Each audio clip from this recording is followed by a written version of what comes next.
Good evening, council. We're going to call our special council meeting to order for Wednesday, March the 8th, 2023 at 6:15 p.m. Number two is our declaration of pecuniary interest, either now or at the time of. Do any members have any declarations of pecuniary interest? Seeing none, we're going to move on to number three is the approval of the agenda. That the agenda for the special council meeting, March the 8th, 2023 be approved as presented. A mover, please. Deputy Mayor. Seconded by Councillor Marsh. Any further discussion on the agenda? Seeing none, we'll call for the vote. All in favor? And opposed? That is carried. Number four is a motion to move in camera. The motion is that in accordance with the Town of Pantangasheen Procedural Bylaw 2019-25, the Council of the Town of Pantangasheen move to an in-camera session to discuss a proposed or pending acquisition or disposition of land by the municipality or local board, litigation or potential litigation affecting the municipality or local board, including matters before administrative tribunals, and advice that is subject to solicitor-client privilege, including communications necessary for that purpose. A mover, please. Councillor Vedabunker, seconder. Councillor Duresh. Any further discussion? Seeing none, we'll call for the vote. All in favor? And opposed? That is carried. We'll move to in camera. We'll come back after we're done.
We're gonna close.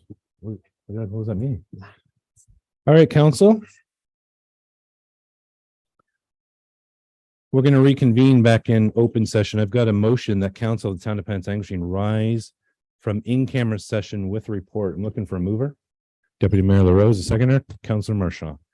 Call for the vote. All in favor and opposed? That is carried. I have a motion regarding the drainage improvements within phase 2 of Harbor Point subdivision.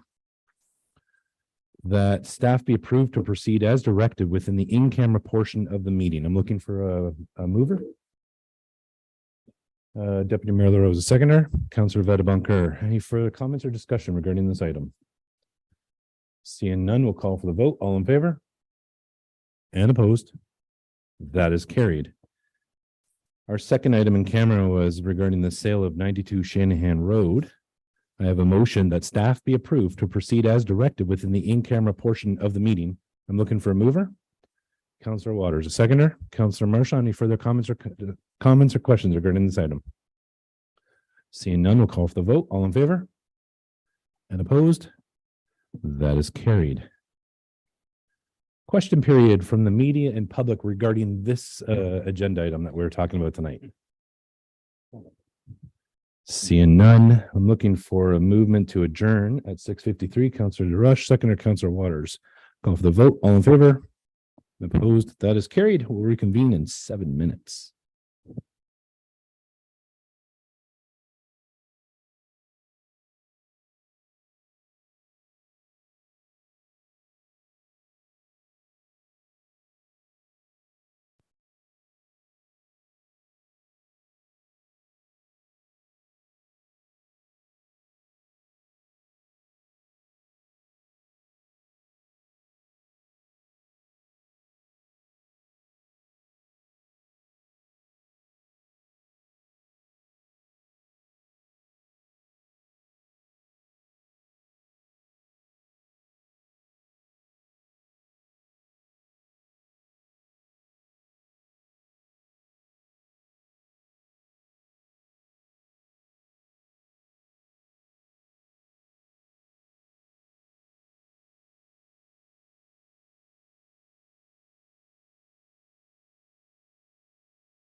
Good evening, council and everybody. Welcome to our council meeting for Wednesday, March the 8th, 2023, our 7 p.m. meeting. I'm going to call our meeting to order at 7 p.m. We're going to start with our land acknowledgement. Good evening, Councillor LaRue. Penetanguishene respectfully acknowledges that we are on the traditional and treaty territory of the Anishinaabe people and their ancestors, now known as the Williams Treaties First Nations territory. This includes Chippewa Tri-Council, comprised of Bosley First Nation, Rama First Nation, and the Georgina Island First Nation, Alderville, Curve Lake, Hiawatha, Mississaugas of Scugog Island First Nations. Also once home of the Huron-Wendat, more recently, the historic settlement of the Métis. Penetanguishene is now home to many Indigenous peoples. Penetanguishene is proud of its Indigenous name, and more importantly, that for thousands of years, it has been and will continue to be an important homeland and gathering place for Indigenous people. We recognize that we are the stewards and caretakers of these lands and waters, and are responsible to ensure that our mother, the earth, is here for generations. And I'm going to turn to Councillor Waters to guide us through our council commitment, please. If council can join me and rise.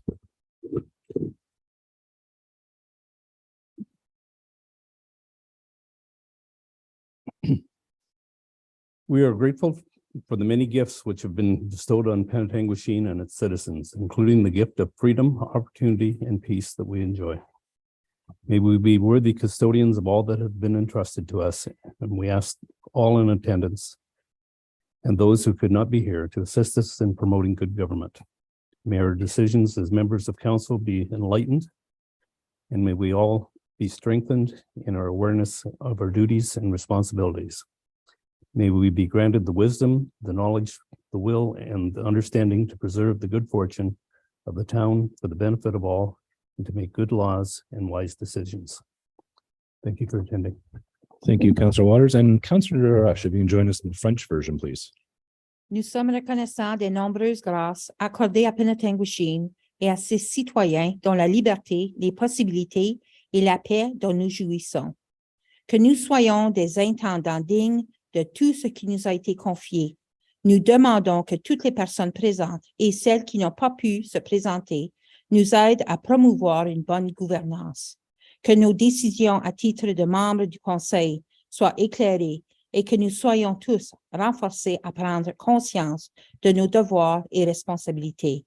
Que l'on nous accorde la sagesse, les connaissances, la volonté et la compréhension qui nous permettront de préserver la bonne fortune de la ville au bénéfice de tous, ainsi que de faire de bonnes lois et prendre de sages décisions. Merci de votre présence. Thank you, Councillor Waters and Councillor Rush, for that. Welcome to everybody for joining our council meeting tonight. We're glad to have you here virtually and in person. We'll start off by recognizing that today is the International Day of the Woman, and our community is proud to be supported by so many strong community leaders. So thank you. And I want to recognize everyone that contributes to the community and builds our community and makes the community what it is. So to you, thank you.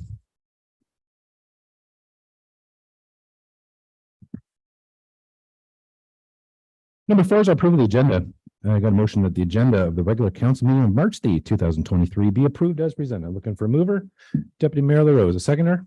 Councillor Marchand. Any further comments or questions regarding that? Call for the vote. All in favor? And opposed? That is carried. Number 5 is declaration of pecuniary interest, either now or at the time of. Any members have any declarations of pecuniary interest? Seeing none. Number 6 is statement by members. This opportunity for council to make some succinct comments.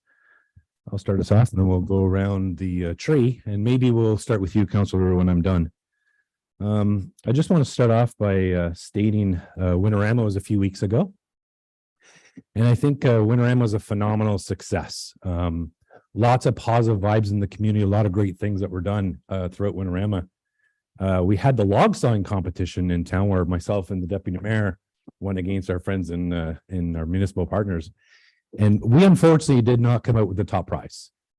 If you see our screen, you'll see our CEO is sporting some sportwear from Tiny Township.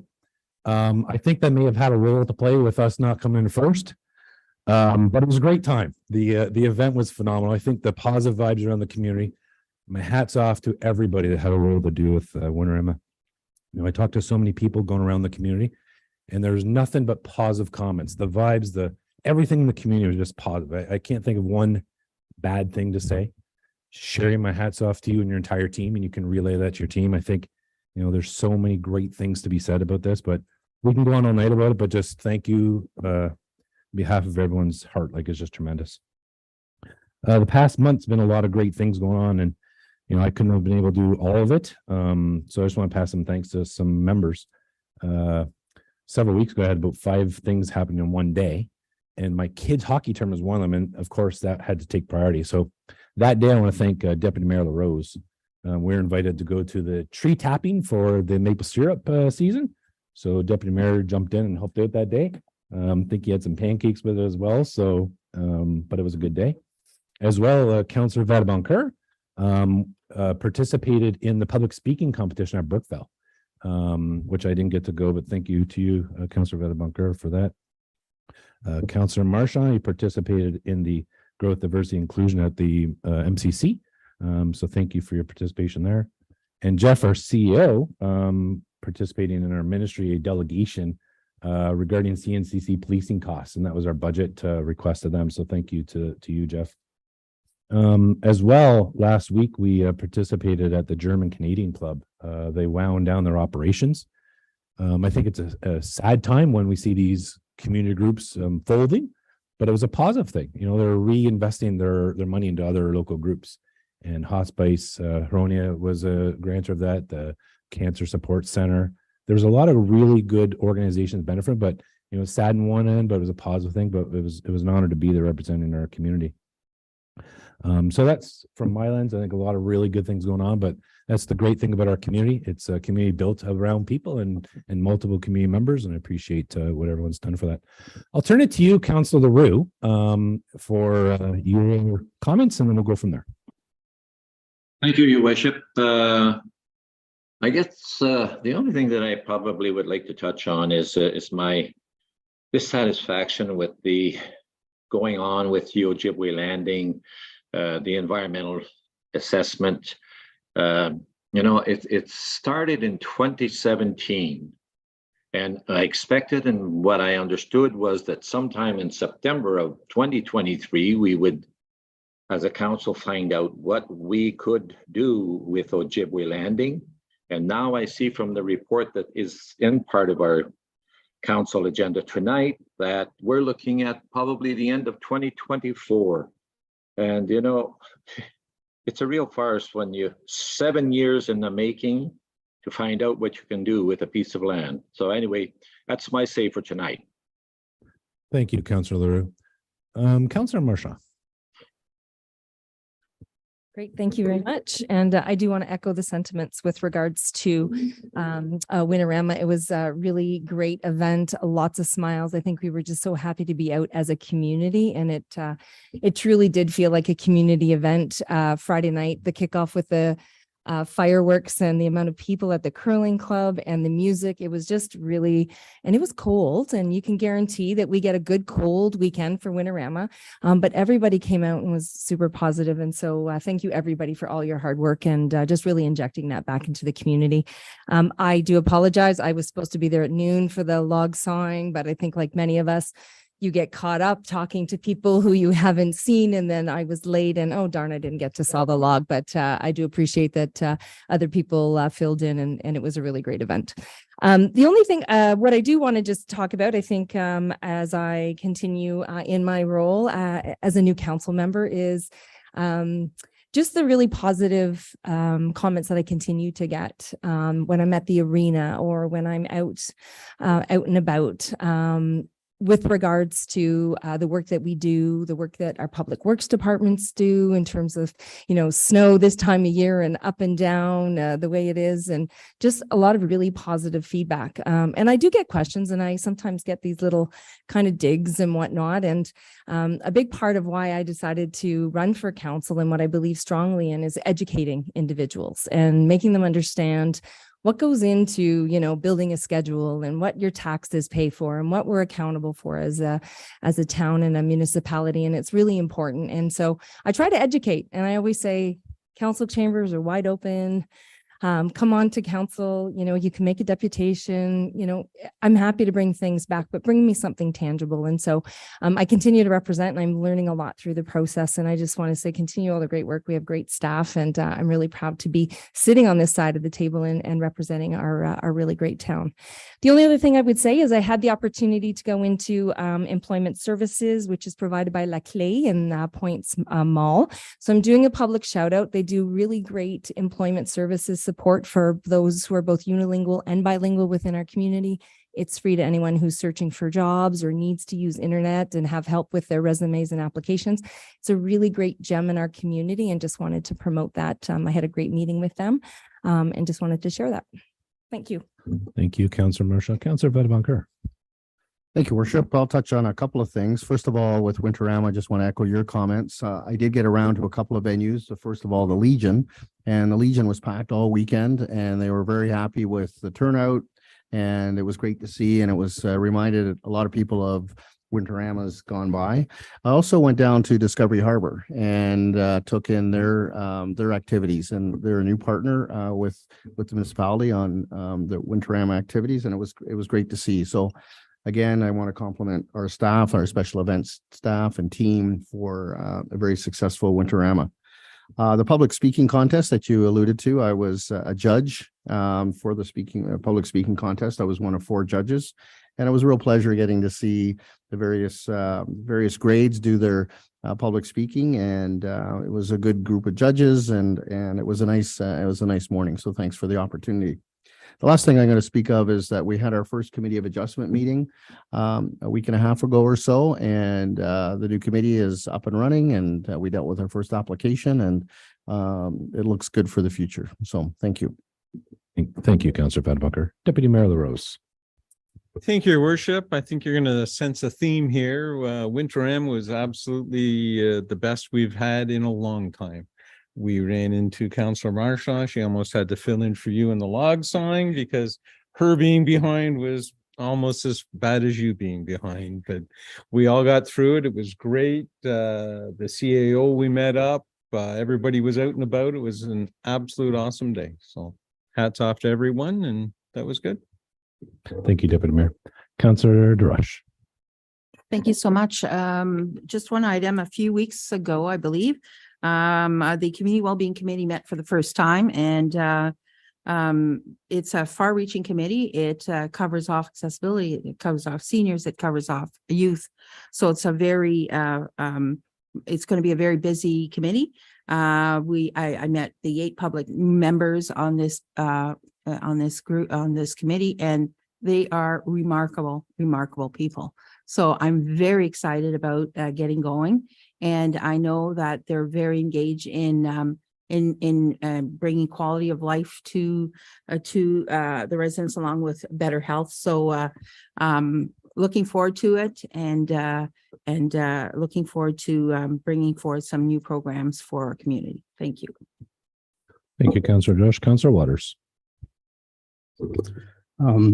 Just wanted to add about the Winterama. George and myself were to do a little bit of log sawing, and I think we kind of agreed that if we kind of backed off a little bit, it would give you guys a better chance. So that's what we did. I knew you needed the help. I did go out and watch, and it was kind of nice to see the folks from Tiny and folks from Springwater, and it was a little more difficult to see some of our local council there.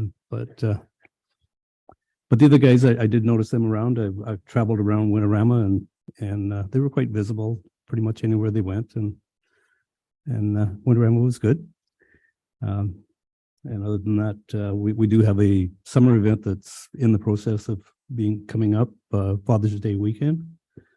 Rotary Club has agreed to help us on that, and I guess that's it. Thank you, Councillor Waters. Seal Lees, it's to you. I don't know if you want to speak to your apparel at Winterama sporting the tiny air. It's your call, but the floor is yours if you want to address the happenings of the municipality from the administration point. Thank you, Worship. I will plead the fifth. What I would like to share with council is, and the public, we did administratively, we rolled out our flex work policy. We had put together a flex work policy kind of towards the latter part of COVID, where the previous term of council endorsed it in December of 2021. Shortly thereafter, the province shut down in January of 2022, and we weren't in a position to roll that out prior to the vacation season in the summer of 2022. Then we had some HR challenges from a resource perspective. So here we are. About a month and a half ago, we rolled out our policy. That takes effect in the next couple of weeks, the week after next. And essentially what it does is it provides staff an opportunity to leverage one of three options, be it a compressed work week, be it a telecommuting or a remote work option, or be it a little bit more of an informal adjust your hours based on personal circumstances or life happenings. The key that I'd like to stress is we've reviewed all the requests we received. There will be no impact to levels of service to the community. Our doors will still be open as they have been for quite some time, 8:30 to 4:30, for example, and there will not be any financial impacts to the municipality either. We will also be endeavoring to do a review in 12 months and making any adjustments as necessary. So I appreciate the opportunity, Your Worship, and thank you. Thank you, Elise. Thank you, members of council. We'll move on to number 7 as our proclamations. We have one here, which county council adopted 1 to 2 meetings ago, and it's before us here tonight. When we're partway through the proclamation, we have our it starts signs, which we could hold up. And then at the end of the council meeting, we'll just come in front of the dais and we'll get a photo, which Sarah will help us with that. Our proclamation is, whereas inclusion, acceptance, and equity are important approaches to the diversity of residents living in any community, especially in our growing and changing region. And whereas March the 21st is recognized as the International Day for the Elimination of Racial Discrimination, and whereas the Simcoe County Local Immigration Partnership is a community partnership focused on the development of settlement strategies for newcomers, these strategies bring together and support service delivery to newcomers in Simcoe County while promoting positive relationships, opportunity, and use of local resources effectively. And whereas this month presents an opportunity to further resolve as we pause to celebrate the diversity of the human race rather than allow our dissimilarities to become a reason for racial separation. And whereas we encourage all to celebrate the differences in each other, such as race, culture, color, national origin, gender, age, disability, and religion. And whereas during this period, we will be hosting an awareness campaign and encouraging residents to take a stand and support It Starts, to share a commitment to embracing acceptance, anti-racism, and diversity. Therefore, I, Mayor Doug Rawson, on behalf of the Town of Penetanguishene Council, do hereby proclaim the month of March 2023 as It Starts month in the Town of Penetanguishene and encourage everyone to take a stand and participate in and learn more about It Starts campaign. I'll look for a mover for this proclamation. Councillor Marshaw, seconder, Councillor Darush. Any comments, questions? Seeing none, we'll call for the vote. All in favor?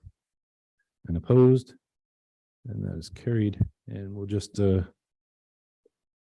those. And we'll get a picture when we're done. And moving on to 8 is our deputations and presentations. 8A is our presentation thanking our Winterama volunteers. We've had a bit of a conversation about that, myself and the CEO with some staff. And again, this event would not be possible with the many, many volunteers that put this on. I think volunteerism is what makes everything successful in a community. So we have a short little video which we'll share about that. We're just going to say the names of the many volunteers that have contributed towards making this Winterama successful, on top of all the staff that made it what it was. So an appreciation to our volunteers: Larry Patnode, Joanne Stephen, Kelly Cole, Jennifer Valentine, Francine Dufault, Ute Schmidt Jones, Max, Paige, Abigail Richardson, James Codd, Paul Viskoff, Mitchell Bailey, Heather Gray Toner, Scott Langridge, Lise Rollo, Doug Curtin, Ken Forget, Nathan Louis Forget, Gilbert Lesperance, Phil, I would have butchered that, Phil, I'm sorry, Rick Rollo, Norm Beauchamp, Rob Newburn, Peter Petuno, Nancy and Randy Hargrave, Barb and Charlie Carswell, Colin Church, Veronica, Rick and Julie Brady, Jamie Robitaille, John and Margaret Leonardo, Kathy and Jim Brown, Irene Ashworth, Barry Michaud, Tony Juno, Jim Goodman, Neil Mayu, Brian Knowlton, Guy Belcourt, Aaron Rob McLaughlin, Mary Ann McLaughlin, Brian Angus, Sue Cook, Don Cooper, Andrew Nealon, Shelley Price, Melanie Linkletter, Don McCready, Logan McCready, Carrie Moran, Gavin and Katie McLaughlin, Jen Russell, Sue Cook, Paul Crouch, Don Chapman, Michelle LaCroix, Forrest Willett, Ken LaCroix, Kevin LaCroix, Gilbert Robitaille, and many community groups like CERT, our Community Emergency Response Team, our Friends of the Museum, our Penetang Lions Club, North Simcoe Rotarac, Rotary Club of Penetang Legion. And I'm sure we've missed some people, but that's just a high level of the number of people that contributed to make Winterama what it was. So we just want to give a shout out to everyone for that. So thank you to everyone.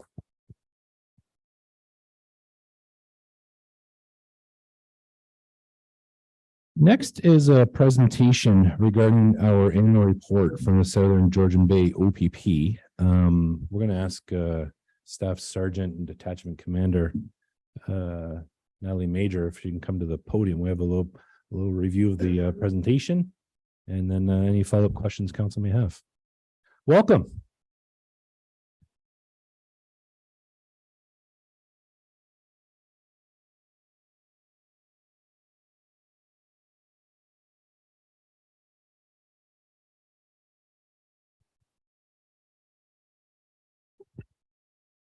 Thank you, Your Worship, Deputy Mayor, Council members, and everyone that's in the gallery. My name is Natalie Major. I'm a Staff Sergeant of the Southern Georgian Bay Detachment, and I am here on behalf of our Interim Detachment Commander, Inspector Tim Tatchell, who sends his regrets. He's currently on annual leave. And if I may, just before I begin this annual report, I just wanted to make a comment, and I'm glad you brought up International Women's Day. I'm a mentor and a heavy proponent of this specific day. I just wanted to share a message that I sent to my detachment members this morning. On behalf of the Southern Georgian Bay Command Team, best wishes on this International Women's Day to all our uniform and civilian women. You all have vital roles in your daily contribution in our workplace, communities, and at home. Thank you for all you do. And to the men that work alongside these amazing women, thank you for continuing to support, advocate, and being that friend to your sisters-in-law. International Women's Day celebrates women and their achievement, raising awareness about discrimination and taking action to drive gender parity. And I wouldn't be here today if I didn't have someone who empowers me. And that's Staff Sergeant Leanne Spong, who's in the gallery, who is a detachment commander with Halliburton Highlands, and is here supporting myself. So thank you for that, Leanne. Also, on the Winterama event, I just wanted to mention that I was also there with the local EMS partners with the Penetang Fire Department, Midland Fire Department, and our Simcoe County paramedics. This was the first year that we came together and had an EMS challenge. Unfortunately, and I didn't see any of our OPP officers in that video, but I can honestly say since I was there, I tried hard as I might to saw to a winning place. But fire department won, and this spring, summer, when it's a lot warmer, we have to return and wash their fire truck. So we're going to take them on next year. And with that, I will start the annual report. So last week I was here. I met with a few of our members on council to talk about this annual report. It did elicit a lot of good discussion in points with our partnership, and I look forward to be working alongside all of you. So beginning with what's new with Detachment Commander update. Currently, we have a competition that is taking place at the end of this month, where we have a few candidates that are going to be interviewed for that position. Technology updates, the OPP amongst many municipal services are experiencing a number of technology upgrades that are essential tools in the way we do police the community and maintaining public and officer safety.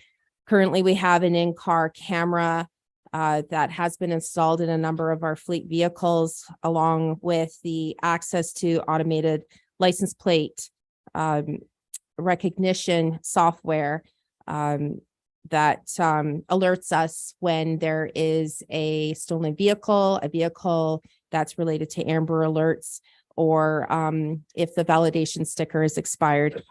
Upcoming other updates in technology will be digital notes. We'll have an upgraded radio network and body-worn cameras. Some of the challenges we're currently facing are recruitment, and this is in our uniform frontline roles as well as in our auxiliary. And we're all recruiters, and that includes anyone who's listening in. If you know anyone that would like an opportunity in this fantastic job, I'm in my 29th year, come see us and we can certainly direct you in how to apply.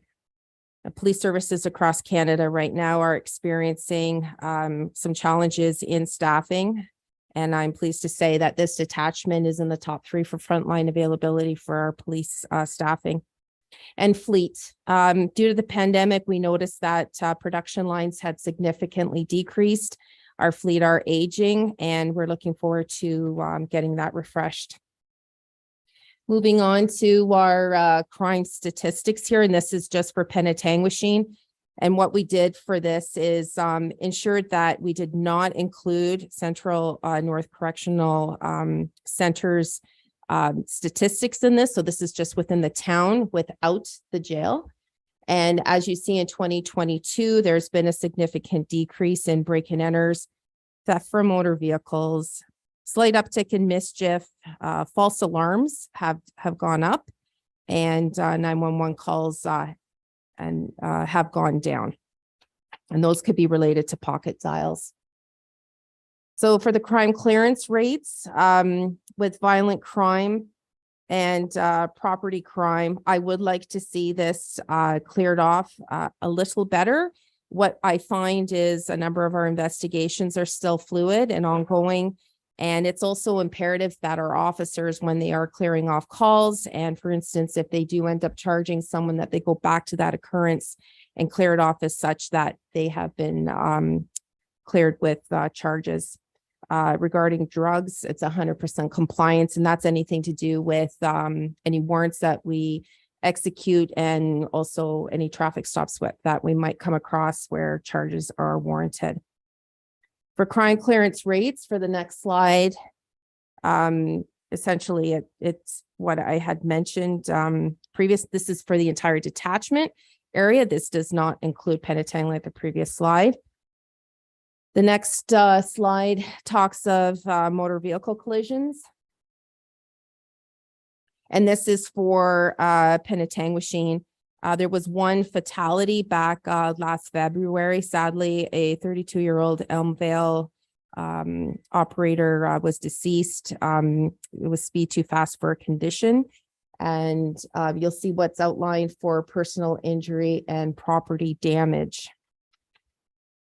As a whole, for the next slide, for the entire detachment area, we had 7 fatalities. A couple of those were related to motorized snow vehicle collisions.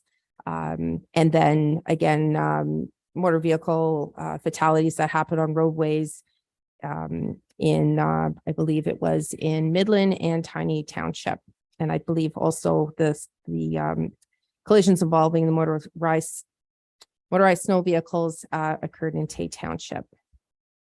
The next slide, please, is the year in review regarding any violations, arrests, and hours. This was a topic of conversation last week, where you'll see the top 4 charges indicated: seatbelt, speeding, distracted driving, and impaired. That's coined, and you'll probably see this in the media, as the big 4 that our organization focuses on.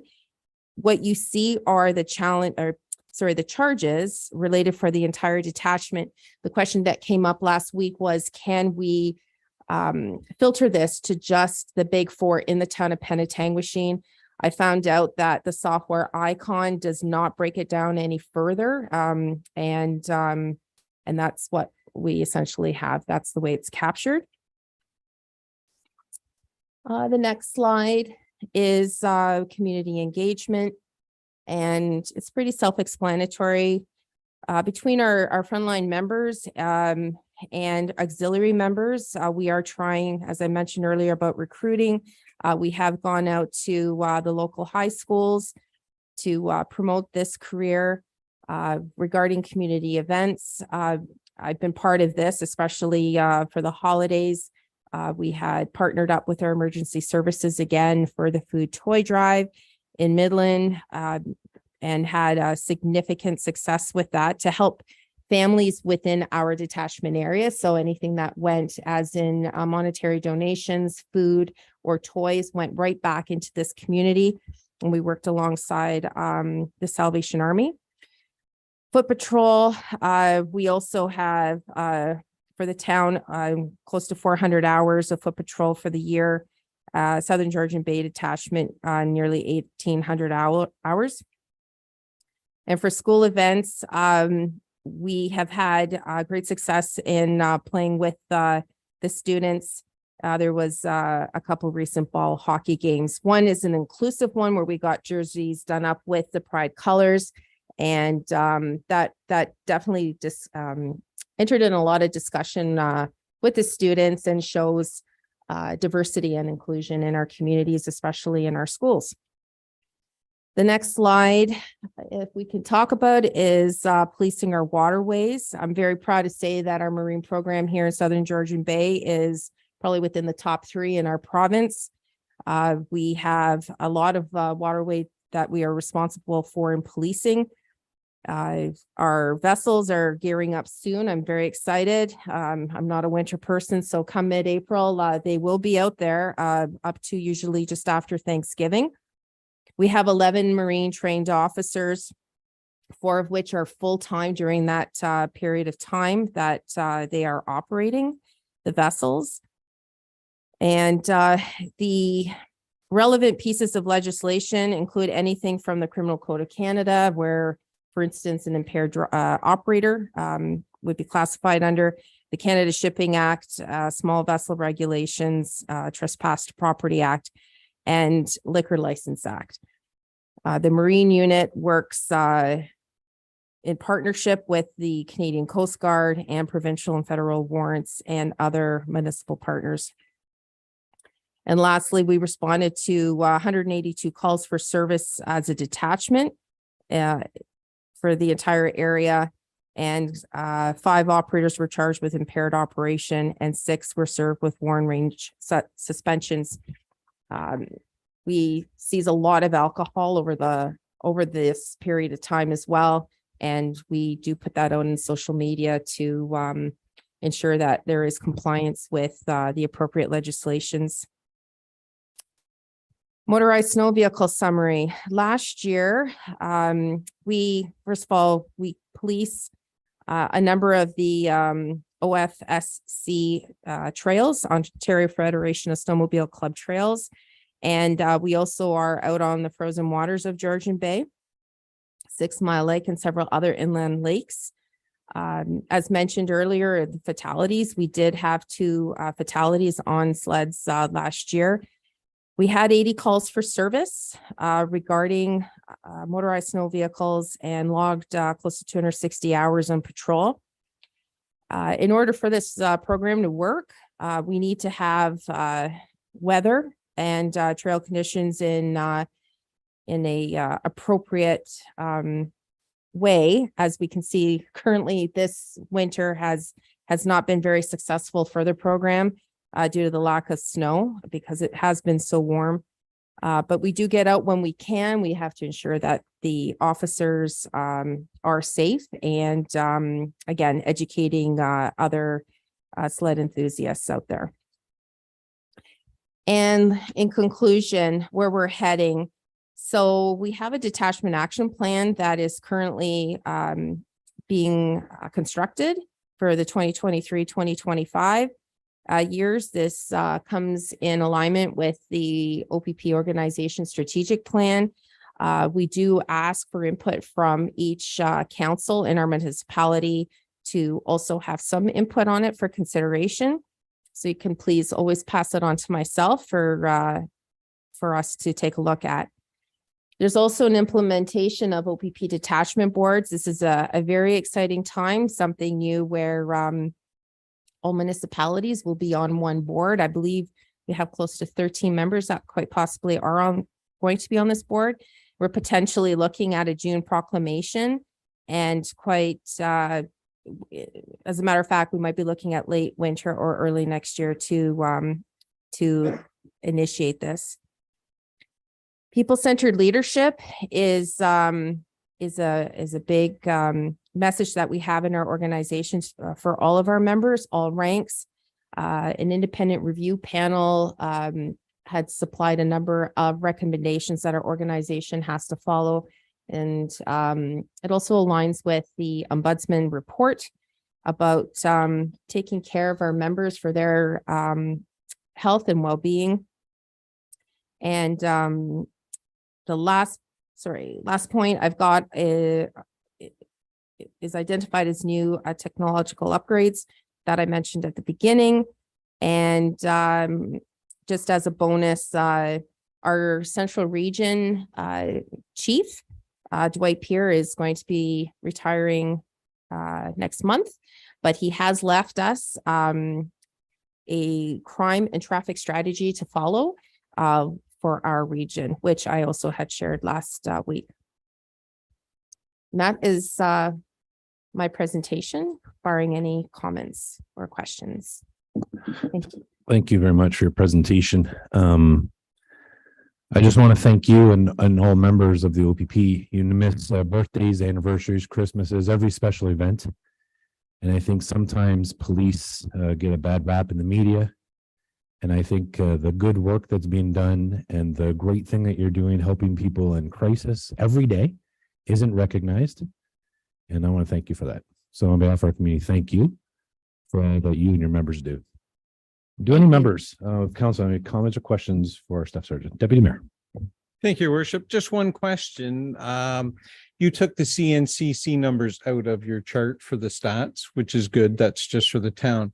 Is there any chance we could get the stats from CNCC just for our purposes going forward? Not obviously not tonight or anything, but when you get the chance.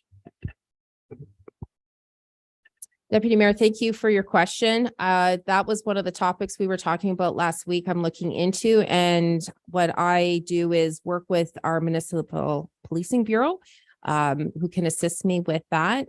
I do know that we are reporting quarterly with any of the calls for service we are receiving at the correctional center to municipal policing bureau.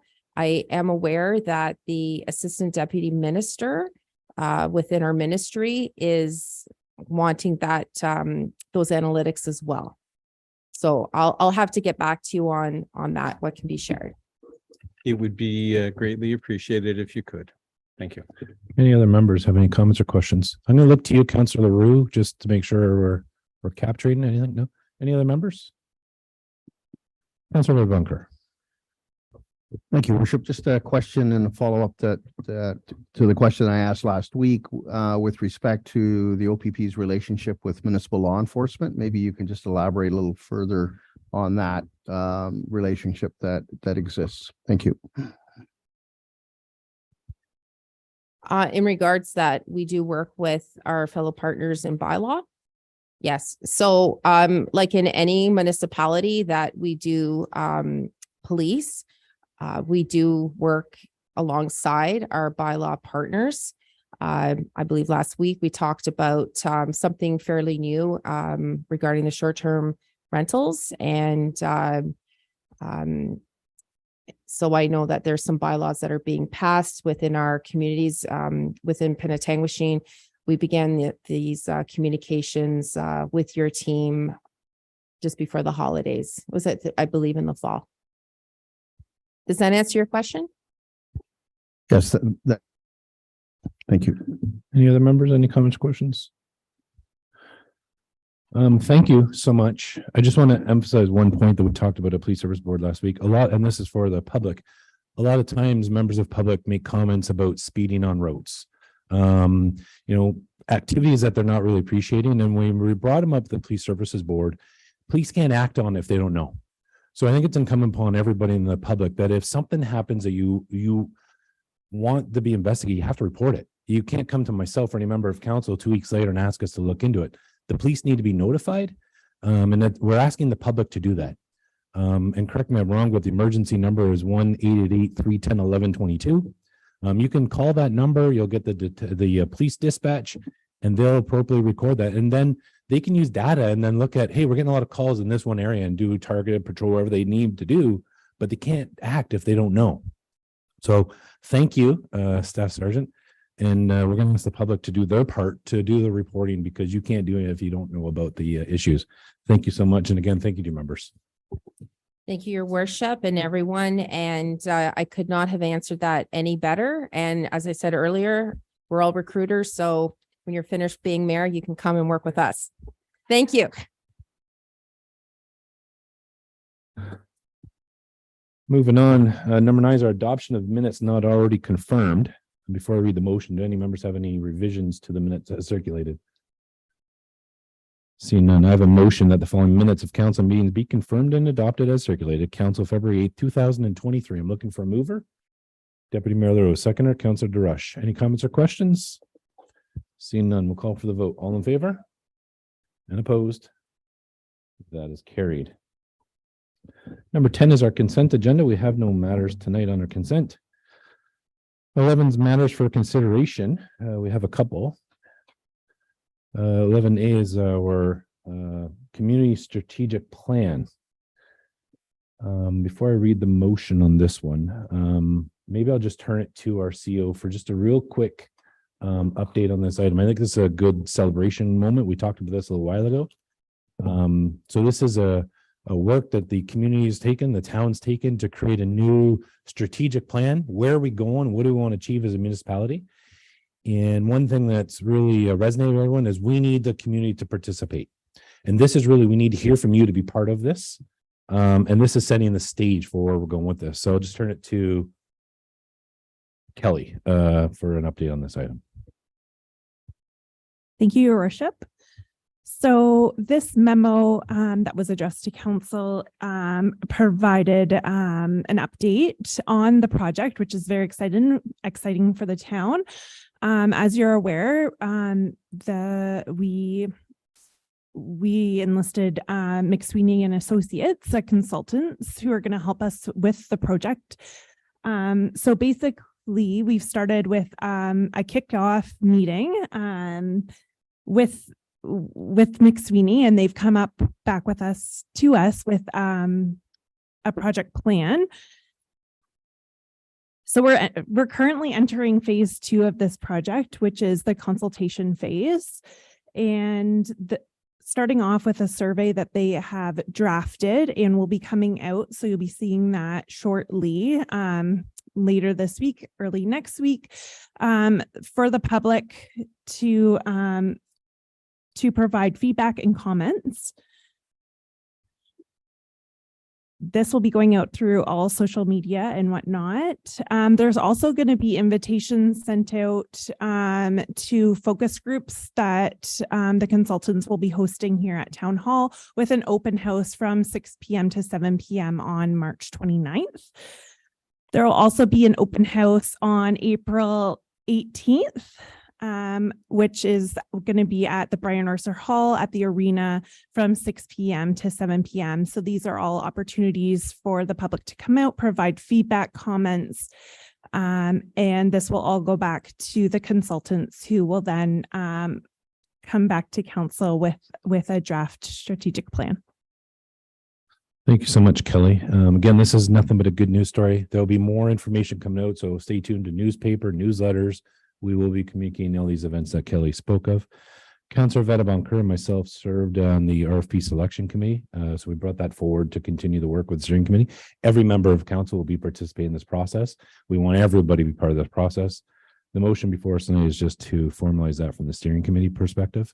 We've got a motion that council approve the appointment of Mayor Doug Ross and Councillor George Vedabonker to the Community Strategic Plan Steering Committee. I'm looking for a mover. Councillor Waters, seconder. Councillor Marchand. Any further comments or discussion? Seeing none, we'll call for the vote. All in favor? And opposed? And that is carried. B is acceptance regarding municipal works on Fox Street. Does Jeff or Brian, you want to speak to this real briefly? Thank you, Your Worship. The report in front of council tonight is for the initial acceptance of the municipal works or services on Fox Street as part of the Champlain Shores development. And this is a process that is outlined within the subdivision agreement for the Champlain Shores development, and is a requirement for reductions in securities associated with the development. And it is also a requirement prior to the issuance of building permits for the development. And what we're recommending tonight is that council declare the services on Fox Street initially accepted. Thank you, Brian. I'll read the motion that the initial acceptance of the municipal services on Fox Street within the Champlain Shores development be approved. I'm looking for a mover. Councillor Marchand, seconder. Councillor Vedabonker. Further comments or questions? Seeing none, we'll call for the vote. All in favor? And opposed? That is carried. Sorry for my delay. I'm just waiting for Councillor Roux. C is our safe restart agreement regarding transit funding. I'm going to turn to you, Brian, on this one. Thank you, Worship. Yes, the report in front of council tonight is for the Safe Restart funding, phase 4, that we received and started receiving shortly after the onset of the pandemic. And the funding and being granted the municipality is to go towards funding our transit services and the operating costs associated with that. And in doing so, the province is giving the funding to assist municipalities that have transit services with the reduction in revenues that have been seen over this time, and to help to continue their service. Thank you, Brian. I'll read the motion that the mayor and the clerk be authorized to enter into a transfer payment agreement with the province of Ontario for the Safe Restart Agreement Phase 4 municipal transit funding for 2022 financial pressures in the amount of $47,474. I'm looking for a mover. Deputy Mayor LaRose, seconder. Councillor Marchand. Further comments or questions? I have one. I'll see if perhaps the CEO or Carrie or Brian can speak to. We've had members of the public speak in the past about funding for transit, specifically seniors. I know that we put in an application for this from the province. I'm just wondering if we have an idea. This is not related to that, I understand. When we may expect to get an answer from that, and when we could expect to operationalize that if it were to come to fruition. Thank you, Your Worship. We did apply in the fall of last year for the New Horizons grant for funding free rides for seniors. We expect to hear a response back from that grant program sometime in March. So we're hoping to operationalize, and hopefully we are successful in that grant, and we'd be able to operationalize it immediately in joining our colleagues in Midland in providing free transit rides for seniors. Thank you so much. Any further comments or questions by members of council? Seeing none, we'll call for a vote. All in favor? And opposed? That is carried. 12 is our presentation and consideration of reports from Committee of the Whole. We'll start with our Recreation Community Services section, and I'm going to turn it to our Chair of RCS, Councilor Waters, if you just want to present your committee report. Sure. Last month, on February 8th, the Recreation and Community Services section had two matters under consideration. There was an ice allotment policy that was approved and an ice user group agreement that were approved, including agreements with the Penetang Minor Hockey Association, Penetang Skating Club, the Penetang Junior Sea Kings, and the North Simcoe Girls Hockey Association. In addition to that, there were 3 consent agenda items that were received. The first being the boat slip wait list, providing priority to Penetang residents. There was a fee waiver request from the previous year, which led to an additional referral item, and the Sled Head for Kids Guinness World Record event. And I never did hear how that ended. On behalf of the Recreation and Community Services section, I request that these items be approved by council. Thank you so much, Councilor Waters. So the motion is that the recommendations contained within the Committee of the Whole report related to Recreation Community Service section be approved. It's moved by Councilor Waters, a seconder. Councilor Vedabunker, any further comments or questions regarding this report? Seeing none, we'll call for the vote. All in favor? And opposed? And that is carried. We're going to move on to our Plan and Development Services section. I'm going to turn it to Councilor Vedabunker for your section report. Thank you, Worship. Our agenda in February meeting was very light. We didn't have any items. We just had one referral item, and that was an item that you asked, Your Worship, that staff undertake a general review of the highway and parking bylaw, specifically related to overnight parking at municipal facilities. And committee concurred, and that was added to our referral list. So that was the only item that we dealt with. Thank you. Thank you, Councilor Vedabunker. I got a motion that the recommendations contained within the Committee of the Whole report relating to Planning and Development Service section be approved. I got a mover by Councilor Vedabunker, a seconder, Deputy Mayor LaRose. Any further comments and questions? Seeing none, we'll call for the vote. All in favor? And opposed? And that is carried. And next we'll turn to Councilor Marchand regarding Transportation Environmental Services section. Thank you, Your Worship. We only had one matter that was presented to the Committee of the Whole, and it was a report on the water meeting from 2021. That was it for us. Thank you, Councilor Marchand. Got a motion that the recommendations contained within the Committee of the Whole report related to the Transportation Environmental Services section be approved. That's moved by Councilor Marchand, seconder. Councilor Waters. Any further comments or questions? Seeing none, we'll call for the vote. All in favor? And opposed? And that is carried. And Councilor Darash for the Finance and Corporate Services section. Certainly. So the following are the highlights for the February 8th Finance and Corporate Services section. We received 4 consent items for information. The first was a letter from Mayor David Evans regarding Tiny's appointment to the Penetang Library Board. The second was the 2022 annual water and wastewater write-offs. There was also a communications and social media activity update for the months of July to December 2022. And finally, there was the 2022 property taxes receivable report. Section also brought forward 3 matters for consideration. The first was regarding the allocation of municipal modernization funds. It recommended that any remaining funds from the allocation of municipal funds be transferred to the corporate computer reserve at the end of 2022. It also reported on the SWIFT rural broadband. SWIFT is an acronym for Southwestern Integrated Fiber Technology and is a nonprofit municipally led organization that delivers broadband infrastructure. Section recommended that staff be directed to prepare a letter to SWIFT on behalf of council requesting additional resources and project allocation be brought to Penetang through the SWIFT project. Lastly, section presented a post-2022 accessibility municipal election report and recommended that the addition of paper ballots be an option for the 2026 municipal elections. On behalf of the Finance and Corporate Services section, council is asked to approve the recommendations. Thank you. Thank you so much, Councilor Drosh. We have a motion that the recommendations contained in the Committee of the Whole report related to the Finance and Corporate Services section be approved. I have moved over by Councilor Drosh, a seconder. Councilor Marchand. Further comments or questions? Seeing none, we'll call for the vote. All in favor? And opposed? That is carried. I want to thank all members for changing our process a little bit. I like this. And, for members of the public, we talk about those issues at last council meeting. So it was our committee of the whole. And everything that our colleagues brought up tonight was what we discussed. And then we formalize it tonight by adopting those and approving those. So I appreciate everyone bringing those forward and speaking of those. Moving on, the next item is motions of notice which have previously been given. You're moving. So we have a motion that was previously given from the last council meeting. I'll read the motion and then we'll enter into debate.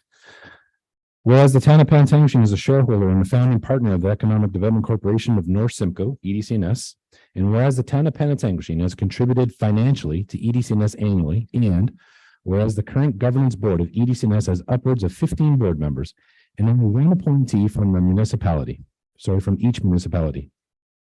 And that the town of Penetanguishene directs the CAO to freeze any grants and funding to EDCNS until the satisfaction of the EDCNS board and council of the town of Penetanguishene for the following: review and implement a new realignment of the governance structure that reflects the municipality's funding of EDCNS, provide a clearly defined strategic plan with key enablers, metrics, and accountabilities that reflect the funding municipality's priorities, which has been adopted by the new governance structure, provide a fully costed operating budget that aligns with the strategic plan and adopted by the new governance structure, that the new governance structure, strategic plan, and operating budget be presented to Penetanguishene Council, that EDCNS has 6 months to complete these milestones to the Penetanguishene Council's satisfaction.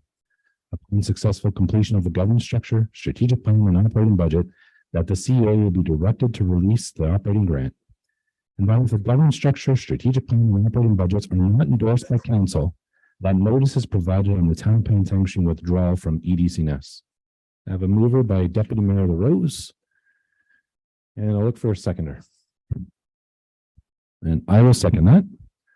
And I'll look to open this up for any comments, questions, or debate on this item. Any members? Councilor Marshall.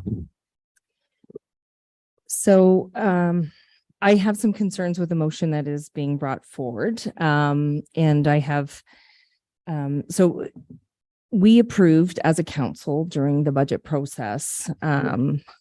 I see here before us the money that was that we approved as a council was $81,665. And I think I have to respect that this organization have some expectations when commitments are made around financing for their operations and for them to do work. I do understand that there has been some lacking in terms of strategic plans and information forthcoming. So in concept, I do appreciate that we do want to see value for the investment that we're making in this partnership. What I do struggle with is saying that you have to do the following in order to receive this money when they've really not, when we've approved that we were going to fund this organization and the work that they're doing. I don't support the motion as it's presented. I feel that this is holding the money over their head in order to deliver, although I do believe strongly that there should be objectives put in place in order for them to receive funding. I think there needs to be some warning and an opportunity to be able to achieve that, but by withholding all of the funds, I think it may be a struggle for them to achieve some of these things, not knowing their financial situation right now at this particular moment. But I'm not going to table another proposal, but I would like us to see maybe another option in terms of not deciding that we're going to not give them any funds at all to be able to meet some of the conditions. But if there was an opportunity that it's maybe half of the funds and they meet these objectives and they receive the rest, but as the motion stands by not providing any funding without any real clear direction and discussion, then I can't support it. Thank you, Councilor Marshall. Any other members have any comments or questions? I'm going to turn to you next, Councilor Roux.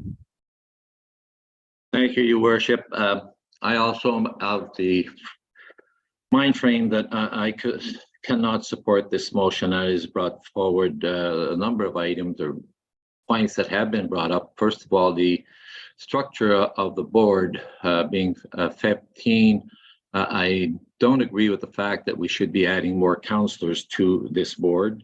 The board as such has a mandate of reporting on manufacturing and so forth. And I don't see where adding more members of council, you would end up with a board of 8 members of council if this were the case, and only 7 from the business and manufacturing and accounting end of the scenario. The other part that's a little concerning to me is that why this wasn't brought up for discussion to a council prior to such a motion even being brought forward. And why was it not brought up and discussed at budget review? As Councillor Marchand has pointed out, it was in our budget. So I don't disagree with asking for a report on strategic planning or their financial statement. We also have to realize that this board has a new CAO that has to be given the opportunity and the chance to move this forward. So I don't see the need for withholding funds as it was already approved in the 2023 budget. I think that if we find that in the year 2023, we don't see the results or are not satisfied with what is the output, then I think we look at it when we deal with the 2024 budget. So that is my stance on it, and I will not be supporting this motion. Thank you, Councillor Leroux. Any other members have any comments or questions? Councillor Van Bunker. Thank you. I understand the gist of the motion, and I think that the ask that we're making to the EDCNS, I think is a reasonable ask. I think those are things that should be looked at and should be reported back on. I think that 81,000, as Councillor Marchand has outlined, our commitment for 2023 is a significant amount of money, and there should be some accountability for those funds. Like my colleagues, I do have a concern with respect to freezing their grant for the reasons outlined so well by Councillor Marchand. We're at March council meeting. We're basically through the first quarter of 2023. And we've asked in the motion that the EDCNS undertake these tasks within the next 6 months, which puts us to the end of the third quarter, which is basically September 30th. So if there was anything in terms of offering an incentive, I don't believe in the freezing of the grant, but if there was something that we can say that from a release 3/4 of the grant to the EDCNS, because as Councillor Marchand said, the budget was approved, there's an expectation, but from the town standpoint, we want to see these action items acted upon, and we want to provide a little bit of incentive. So if there was something that the mover and seconder could consider with respect to something similar to what I've just explained, but if they're proposing to stick with the freeze, then I'm going to have difficulty supporting the motion as written. And I'll leave it at that. And then perhaps, Your Worship, depending on what other comments, I may circle back with a proposed amendment. Thank you. That's fair. Any other members? Any comments? Councillor Drosh. I guess I have a few questions. I know this EDCNS is a nonprofit organization. Towns of Penetang, Midland, Tiny, Tay are members of that. Have these discussions occurred around that table? I mean, they've had, from what I understand, there's been turmoil in that organization now for a while. They've had changeovers with staffing. They've had vacancies. And I expect that this group meets monthly, I would think. So have these discussions occurred, and what are our partners saying? I mean, they must feel similar things, that they must be expecting similar things to us. So I would hope that we'd be able to lay it out on the line right at the meetings, but I'd just like feedback from whoever it is that's representing us there. Any other members have any further comments or questions? Councillor Waters. I was just wondering, do we have any history on what they've accomplished in the past for us. And have they announced any projects that they're currently working on? Is that something that we would be aware of? I'll turn to the CEO to see about historical success metrics, if anything's been communicated to the municipality. Current plans, I'm happy to speak to in a moment. CEO Lees, any historical success you can share? Through you, your worship, to Councillor Waters. I certainly don't have that information readily available here. I can say that the board has come and provided updates to council in prior years, along with their executive director. So certainly we could assemble or accumulate some of that information if that's the wish of council. And I'm sure that in fairly short order we could pull that together with some assistance from EDCNS. So I mean, I think in short I can say that they have presented historically to council on providing an annual update and what they've accomplished from the board's perspective. Thank you, CEO Lees. Any other members, any further comments or questions? Okay, a couple of follow-up points from my perspective for everybody. I'll talk about the timelines. I think Councillor Marchand brought up and Councillor Roux. I've been appointed by this council to be the member of the EDCNS. I think we owe it to our municipality to ensure that every tax dollar is being spent. We're accountable for everything, and we're seeing results for that. You're right, Councillor Durush. EDCNS is a cooperative between Midland, Penetanguishene, Tiny, and Tay. I believe it was incorporated in 2015 with the sole purpose of economic development for North Simcoe. I was appointed at our meeting at the end of November. I've reached out to the executive director multiple times regarding all the questions we shared tonight. So to echo one of the comments from Councillor Marchand, Councillor Roux, during the budget process, I was asking and talking to the executive director about some of these key pieces. We met as heads of council, mayors and deputy mayors and CEOs about the second week of January. This was the number one item on the agenda. I'll tell you, between the mayors and deputy mayors, it was unanimous that there was no confidence in this organization. I would say from the CEO's perspective, it was almost unanimous. I would say between the four municipalities, there was only one municipality with a CEO that said we should tug the thread a little more. So out of 4 mayors and 4 deputy mayors, no support. 1 out of 4 CEOs had support. We had a long discussion about what this looks like. Partner being the town of Midland, they have already reduced their funding this year by 50%. There's now an opportunity to go back to 100% funding. They said it's 50% or nothing. Why? Because they have zero confidence in their ability to see this through. Now, why is this here? Because from my lens, there's no accountability, no delivering, no return on our investment. We are literally throwing money away. I'll give you an example. And I want to echo one of the comments Councillor Marchand brought up. Why this motion was written the way it was about seizing funds is because if they do deliver results, then we'll turn the money back on. But the reason why we said stop and cease on funding, because they're sitting on a reserve fund right now of almost $500,000. They're sitting on enough money that they can run without our grant this year.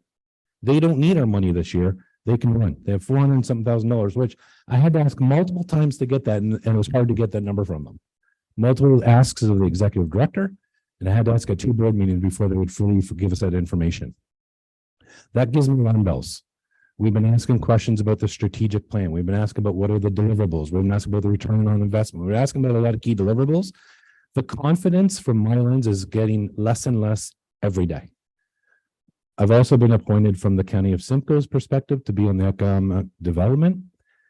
It's night and day difference from what we can get as a partner with the county as we're getting from EDCNS. Today, myself, the deputy mayor, the CEO met with the county, and we talked about this item, and we talked about the investment we're making with EDCNS and what we could do with the county. They're blown away with the amount of money we're paying for EDCNS. This is a bad investment, period.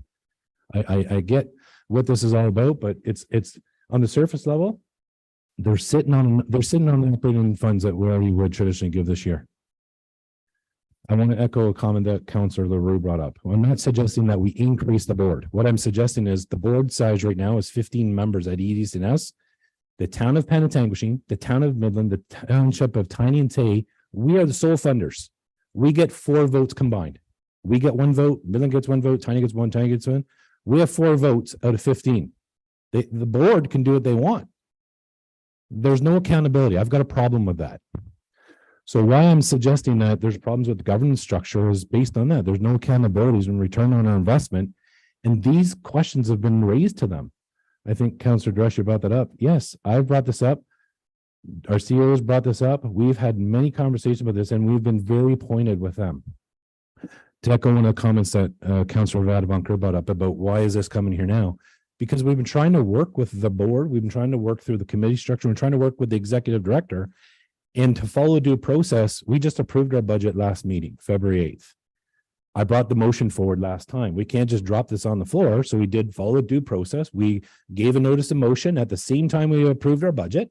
And if you recall, when we approved that budget, I asked the CEO the question, if we approve this, will the money flow? And he said, no, knowing that there's no motions here, the money will not flow. So we have raised the questions and we've been doing, I think, our due diligence to the ratepayers. We owe it to our members that we're getting a return on this investment. And I don't think we're getting a great return on it. I feel very strong about this one. I know Councillor Vadabunker, you asked about an adjustment to the motion. My only amendment I'd be willing to entertain is that we want to withdraw from EDCNS now. I suggested this language because I want to work with our partners. I really do. And I think this provides that impetus. Before this motion hit our agenda, I gave this to the executive director because I wanted on a committee at EDCNS. They didn't even put it on their board. So I think we're doing everything we can. I don't want to change this. I think this is, I think, too loose as it is. If anything, I think we need to be even stronger. Councillor Marchand, you brought up about the funding was approved by council. It is, but you know, a budget it's a plan. And, you know, again, we talked about it before we ratified the plan, ratifying the amount for economic development. I would argue $80,000 with our economic advisory committee, who are local people to the community, can do a lot more than what EDCNS can deliver for us. So it was approved as a line item within the budget, but we did give that caveat about it being released to the public. Again, I just want to emphasize there's $450,000 in reserves now. Those are my comments about all the questions that were raised tonight. Any further comments or questions regarding the motion as presented? Councillor LaRue. Thank you, Your Worship. Your Worship, I guess the other part of the point that I brought up, and as was discerning to me, is with this motion being brought up as such, as to, I don't understand why all the comments and information and such that you have given us now could not have been brought to council prior to this motion coming forward. I think it might have made a difference in thoughts and in ideas. But we're not aware of a lot of the things that happen. That we as members of council are not kept informed of a lot of the things that happen at your other meetings. Then it is difficult for us to come to a conclusion or a decision.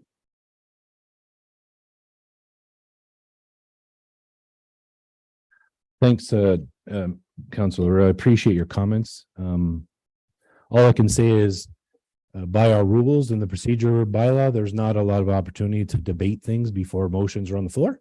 We follow due process, I believe, and I'll just leave that. I have an open door and I'm happy to talk anytime. Any other members have any comments or questions regarding the motion as presented? Councillor Vadabunker. Thank you, Your Worship, and I appreciate some of the background that you've outlined to us. I wasn't aware of a number of points that you've raised. One of the key ones was that, you know, and I made some notes here, was that they have approximately 500,000 sitting in the reserve fund. So that's a significant amount of money. And in my comments earlier, I did mention, I think that the things that are being requested of the EDCNS to undertake, I think are all worthwhile. I just concerned about the principle of withholding funds. That's what I'm concerned about. Yes, I think it's important to get the EDCNS's attention. I think it's important to provide some incentive to get these things done over 6 months. I just struggle with the principle of freezing their grant until such things are done. I don't like that hammer part of it. And so that's why I was suggesting, given the timeframes that are outlined in the motion, realistically, the deliverables would come at the end of the third quarter, which would be September 30th. So from an allocation standpoint, if we only, committed 75%. So I appreciate what you've said. I'm prepared to put a motion forward to amend this motion that the CAO will be authorized only to release 75% of the grant for 2023. And realistically, that would be the incentive. If you want that other 25% for the balance of the year, you better make sure that you have those funds, those tasks that I fully support the tasks undertaken by that period of time. Thank you. Councillor Vadebonker, just for clarity, can you just reiterate your motion, your amendment, and then we'll look for a second and then we'll debate the motion as amended? Or do you just put no on the floor just to have a discussion right now? Well, I'm putting it forward. I'm moving it. If there was somebody that was prepared to second it, then we could have a discussion. But my motion is basically that the CAO will be authorized to release up to 75% of any grants and funding for this. And there might be another amendment needed in the bullet 6, in the task. Upon successful completion of the governance structures, blah, blah, blah, the CA will be directed to release the operating grant. So the remainder of the grant, like the remaining 25% of the grant. So those would be the two aspects of the motion, and hopefully the acting clerk is capturing what I'm. Madam Clerk, do you have the amendment as proposed by Councillor Vadebonker clear?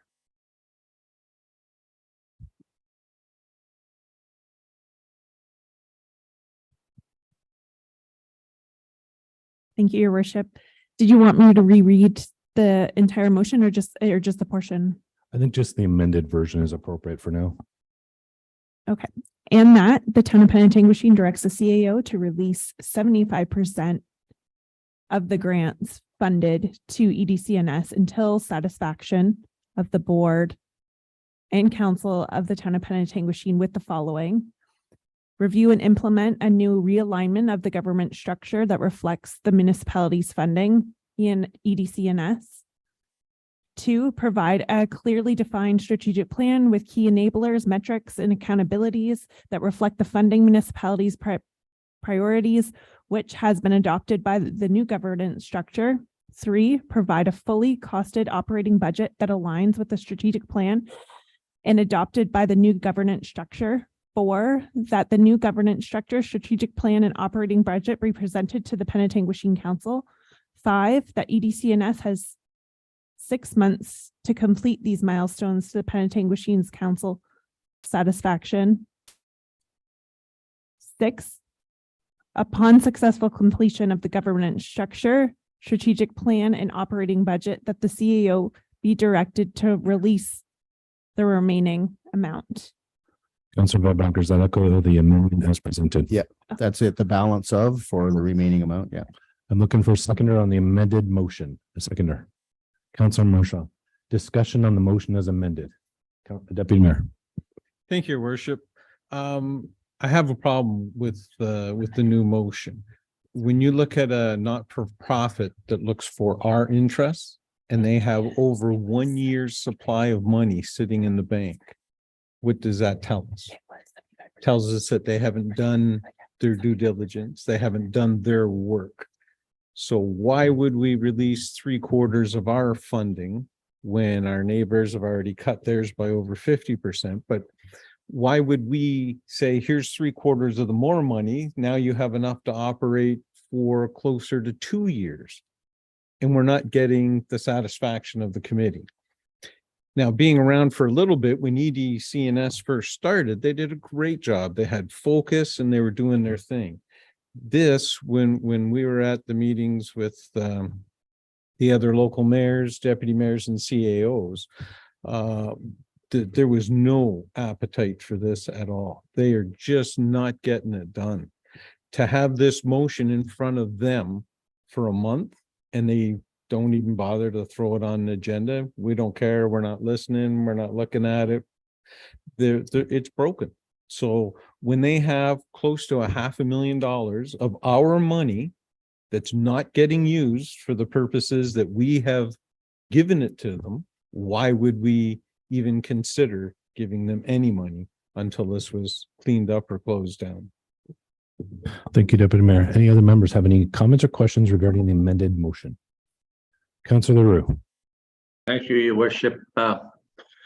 I agree with Councillor Vadebonkir's motion, and in the sense that we can look at the strategic planning and the financial statements and such, and I don't disagree. I think it is a good move that we look for these, and the time frame that you are asking for, 6 months, is not beyond doable, and so that the holding back of funds and we don't know what their plans are, and this is the problem. Deputy Mayor mentions their $500,000 reserve.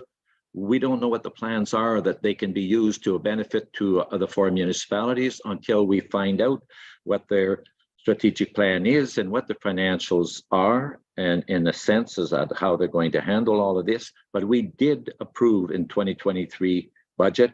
And I say that in 6 months, we're not satisfied with what we're getting and we don't get the reports that we get, well, then we deal with it and in such that we can refuse all funding in 2024. Any other members, comments or questions regarding the motion as amended? Councillor Waters.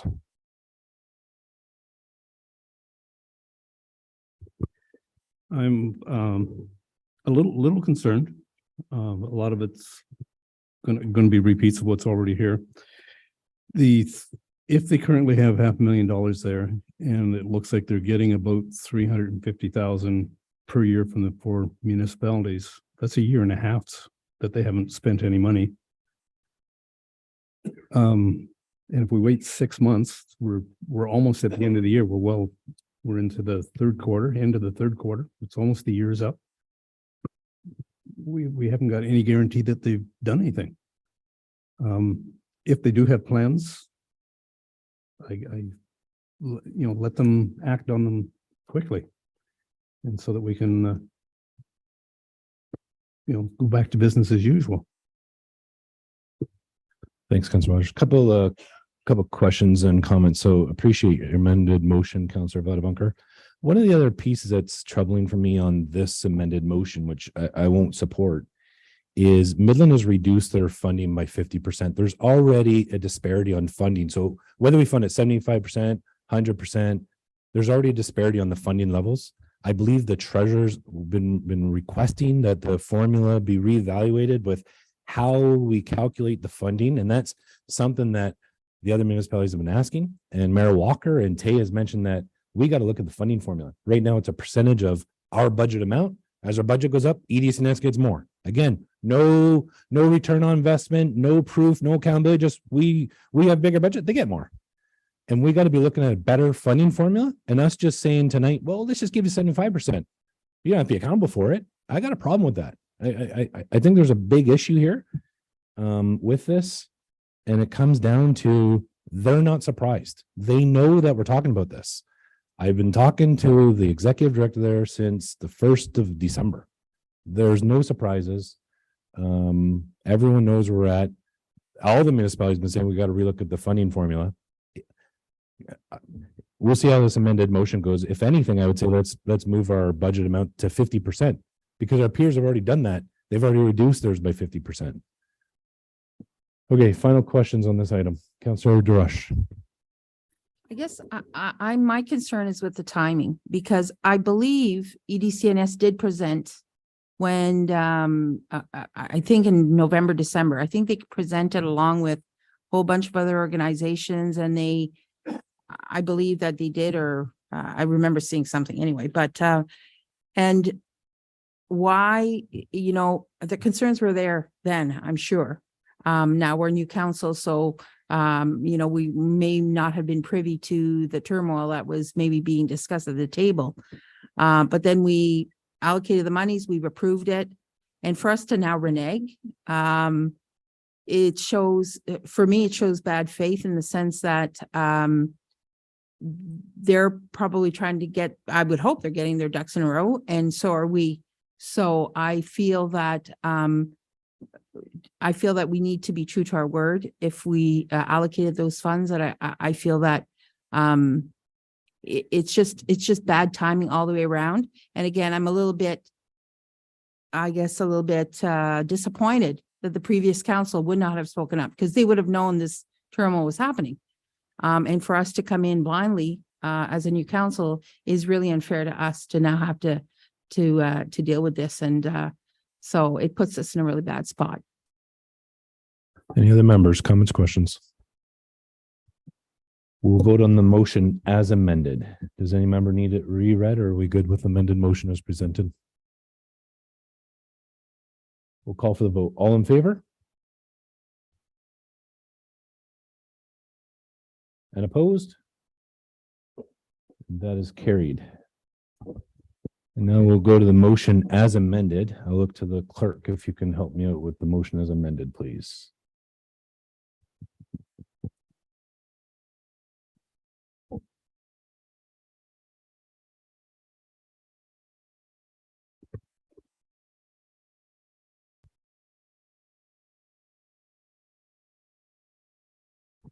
Okay. Whereas the town of Penetanguishene is a shareholder and founding partner of the Economic Development Corporation of North Simcoe EDCNS, and whereas the town of Penetanguishene has contributed financially to EDCNS annually, and whereas the current governance board of EDCNS has upwards of 15 board members and only one appointee from each municipality. And that the town of Penetanguishene directs the CAO to freeze any grants and funding to the EDCNS until the satisfaction of the EDCNS board and council of the town of Penetanguishene of the following. Review and implement a new realignment of governance structure that reflects the municipality's funding EDCNS. 2, provide a clearly defined strategic plan with key enablers, metrics, and accountabilities that reflect the funding municipality's priorities, which has been adopted by the new governance structure. 3, provide a fully costed operating budget that aligns with the strategic plan and adopted by the new government structure. 4, that the new governance structure, strategic plan, and operating budget be presented to Penetanguishene Council. 5, the EDCNS has 6 months to complete these milestones to Penetanguishene's council's satisfaction. 6, upon successful completion of the governance structure, strategic plan, and operating budget, that the CAO will be directed to release the funds. That if the governance structure, strategic plan, and operating budgets are not endorsed by council, that notice is provided on the town of Penetanguishene withdrawal from EDCNS. Thanks, Kelly. We have a motion, and that's the motion as amended as presented by the deputy mayor himself. Any further comments or questions on this motion as amended? Any further comments or questions?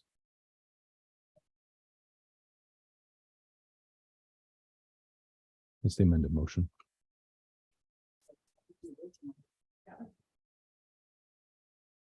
Can you add the as amended part, Kelly?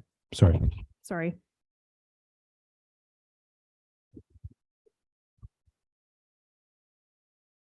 So I'm just going to complete the portion that that's amended. Is that okay? Okay. And that the town of Penetanguishene directs the CAO to freeze to release 75% of the funds to EDCNS until the satisfaction of the EDCNS board and council of the town of Penetanguishene of the following. 1, review and implement a new realignment of the governance structure that reflects the municipality's funding, EDCNS. 2, provide clearly defined strategic plan and key enablers, metrics, and accountabilities that reflect the funding municipality's priorities, which has been adopted by the governance structure. 3, provide a fully costed operating budget that aligns with the strategic plan and adopted by the new governance structure. 4, that the new governance structure, strategic plan, and operating budget be presented to Penetanguishene Council. 5, that EDCNS has 6 months to complete these milestones to the Penetanguishene's council satisfaction. 6, upon completion of the governance structure, strategic plan, and operating budget, that the CAO be directed to release the remaining amount. That if the governance structure, strategic plan, and operating budgets are not endorsed by council, that notice is provided on the Town of Penetanguishene withdrawal from EDCNS.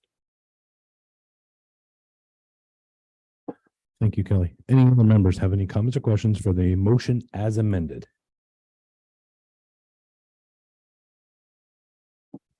Seeing none, Madam Clerk, I'm going to call for a recorded vote on this. Just for everyone's purpose, this is going to set a good precedent that we're just letting an organization with no accountabilities follow through with things that I think have some troubles for us. And I think the big issue is our funding formula. So Kelly, when you're ready, I'll let you call them out. Yeah, for sure.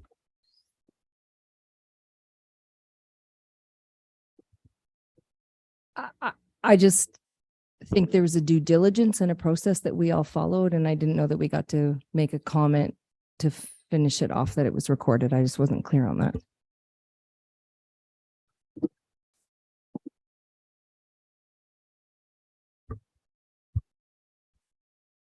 Okay, Mayor Rawson called a recorded vote. So we will start with Councillor Bill Waters. Sorry? Oh, I'm sorry.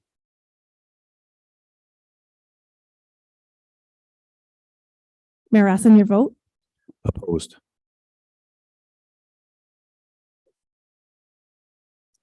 Councillor Bill Waters?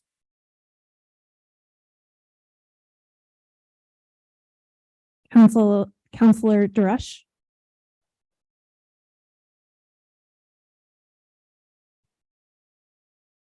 Deputy Mayor LaRose? Councillor Vadon Bocard? In favor. Councillor Marchand? In favor. Councillor LaRue? In favor. Sorry.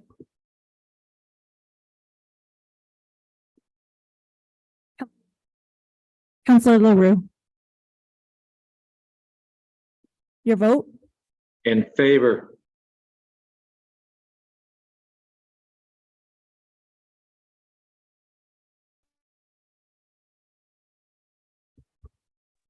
That's 4 in favor, so the motion is carried. Thank you, Kelly. Thank you, Council. Moving on. Number 14 is notice of motion. We have no notice of motion tonight. Do we? Nope, no. Seeing none. Moving on. 15 is consideration of bylaws. 15A is it being a bylaw to authorize the execution of an agreement between the Corporation of the Town of Penetanguishene and the North Simcoe Girls Hockey Association for the use of the Penetanguishene Memorial Community Center for a period from April 1st, 2023 to March 31st, 2026. I'll look for a mover and a seconder on that bylaw. Councillor Waters, seconder. Councillor Marchand. Comments, questions regarding this bylaw? Seeing none, we'll call for the vote. All in favor? And opposed? That is carried. Our second bylaw being a bylaw to authorize execution of the agreement between the Corporation Town of Penetanguishene and the Penetanguishene Junior City Hockey Club for the Penetanguishene Memorial Community Center for the period of April 1st, 2023 to March 31, 2026. A mover? Councillor Waters, seconder. Councillor Durush. Comments or questions? Seeing none, we'll call for the vote. All in favor? And opposed? And that is carried. And being a bylaw, execution of agreement between the Corporation Town of Penetanguishene and the Penetanguishene Minor Hockey Association for the use of the Penetanguishene Memorial Community Center for the period of April 1st, 2023 to March 31, 2026. Looking for a mover? Councillor Vadabonker, a seconder. Councillor Durush, comments or questions? Seeing none, we'll call for the vote. All in favor? And opposed? That is carried. And 2023-13, being the bylaw to authorize execution of agreement between the Corporation Town of Penetanguishene and the Penetanguishene Skating Club for the use of the Penetanguishene Memorial Community Center for the period of April 1, 2023 to March 31, 2026. So look for mover, Councillor Waters, Deputy Mayor LaRose. Comments or questions? Seeing none, we'll call for the vote. All in favor? Opposed? That is carried. Kelly's been looking at me because I pulled those all separately. And she's like, what are you doing? That's not the way we do it. So we wrap them all together as one year. Being that the council of the Town of Penetanguishene introduced following bylaws 2023-10, 2023-11, 2023-12, 2023-13, which we just did. And the bylaws being read a first time, deemed to read a second and third time and carried. Moving. Councillor Waters, Councillor Vedabonker, all in favor? And opposed? That's carried. Deputy Mayor LaRose, County of Simcoe update. Thank you, Your Worship.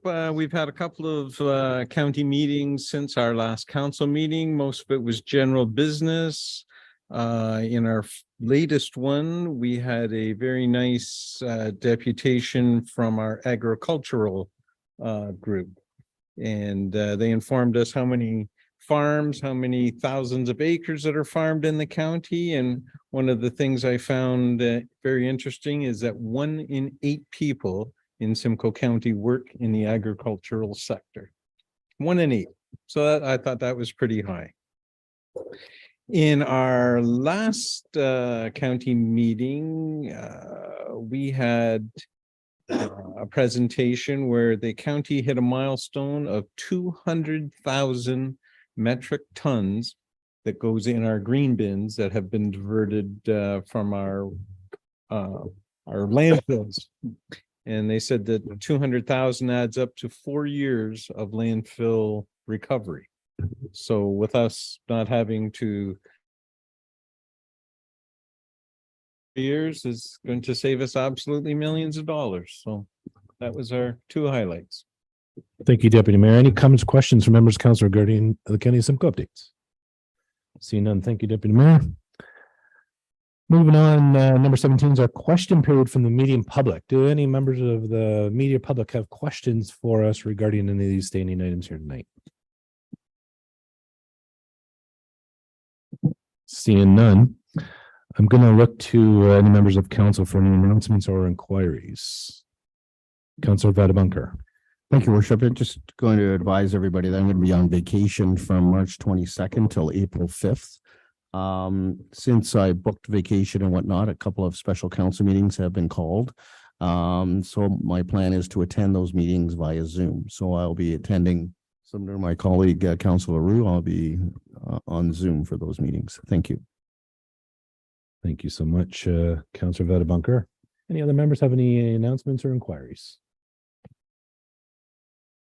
Seeing none, I'll just make one. Tonight I was at the Huronia Community Foundation's presentation with Councilor Marshaw, and they released the Vital Signs report, which has some phenomenal information about the local community regarding healthcare and housing and poverty and food and all kinds of great information. You can get that at their website or printed copies. So the Huronia Community Foundation, and we'll share that on our social channels and throughout the community. But some really good information. I can share that with anybody that has that. Okay, moving on. Actually, maybe we'll make a quick little plug. Maybe Jeff or Kelly. We do have a couple of things that Councilor Vedabonker brought up. So we have a couple of special councils coming up. March 22nd, we have an update regarding 51 Dunlop and what the work's been done. So maybe CEO Lees, you can speak to that. And I believe it's March 30th. We have another special meeting regarding Huronia Airport. It's a shared meeting between Midland, Penetanguishene, and Tiny regarding a sale of lands, and we want the public to participate. So maybe you can just speak to those two, just so people are aware, CEO Lees. Thank you, Your Worship. March 22nd, as has been noted, is a special committee of the whole meeting where there will be predominantly two items discussed at that meeting.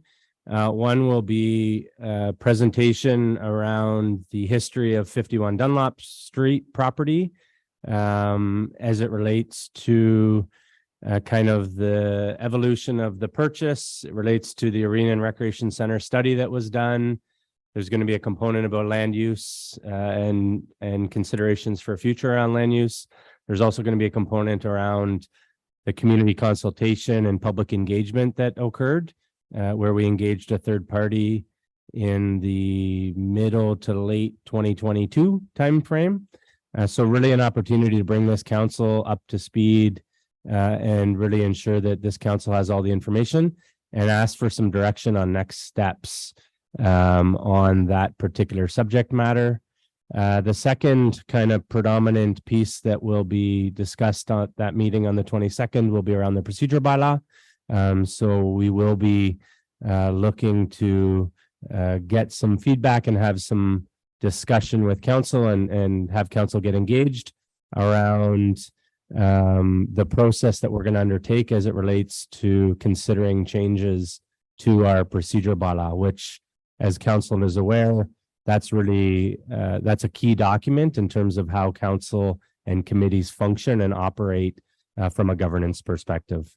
There may be one, possibly two other special items from a timeliness perspective that we may consider with concurrence from the chair, who has called this special meeting, but they certainly will be only on an as needed basis and expect they would be not as time consuming as those two items. If I fast forward a little bit to March 30th, which is a Thursday, as has been noted, there is a special committee of the whole meeting that's also been called for that evening. At 6 o'clock, there will be a joint information session that will be that will include the councils from the three municipalities, as it relates to a potential land sale opportunity with the Huronia Airport Commission.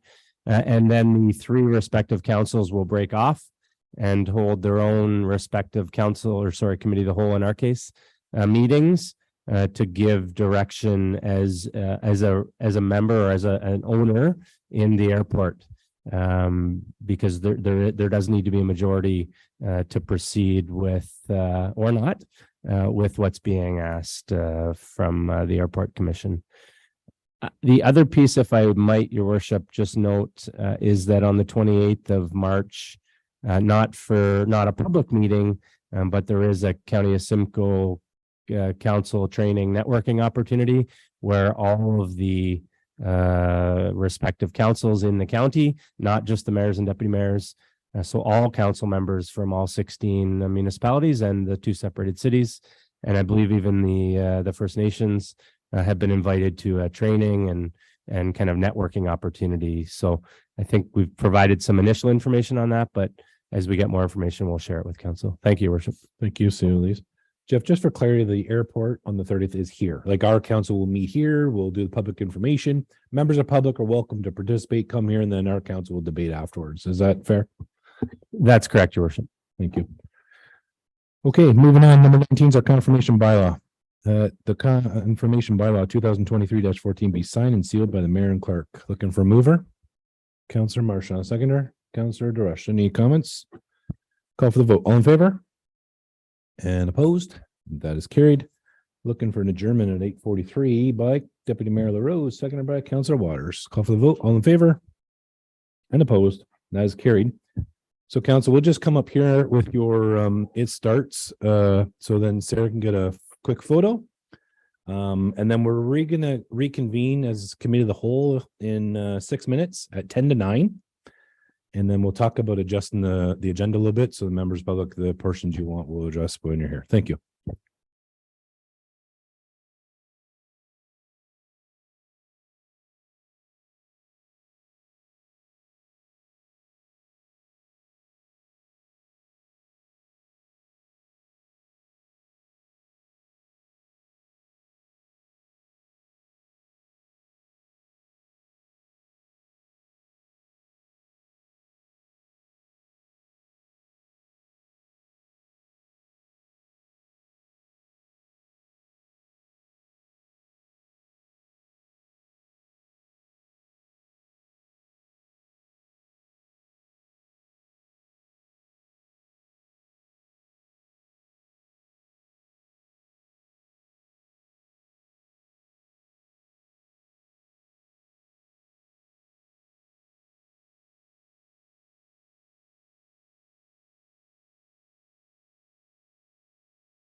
Good evening, council and members of the public. Thank you for joining us for our committee of the whole meeting for Wednesday, March the 8th, 2023. I'm going to call our meeting to order at 8:51 p.m. Two is our approval of the agenda. We're going to look for a small amendment to the agenda. So 6A is Transportation Environmental Services section. I'm going to look and see if council is comfortable if we move 7B, if we make that planning and development, we'll move that up a little bit. We have members of the public here like to talk about some items in there. Is council comfortable moving planning to be the second item after transportation environmental services? See no opposition. So with that amendment to the agenda, we're going to look for a motion here that the committee of the whole agenda for March the 8th, 2023 be approved as amended. I look for a mover. Deputy Mayor LaRose, seconder, Councillor DeRush. Any further comments or questions? Seeing none, we'll call for the vote. All in favor? And opposed? That is carried. 3 is declarations of pecuniary interest, either now or at the time of. Do any members have any declarations of pecuniary interest? Seeing none. 4 is our presentations and delegations. We have none. 5 is our council information package. Before I read out the motion, I'm just going to see if any members have any items on the council information package that they wish to pull for further comments or questions. Councillor Vettebunker. Thank you, Worship. Just on the March 1st council information package, just for the benefit of members of council, there's a letter there from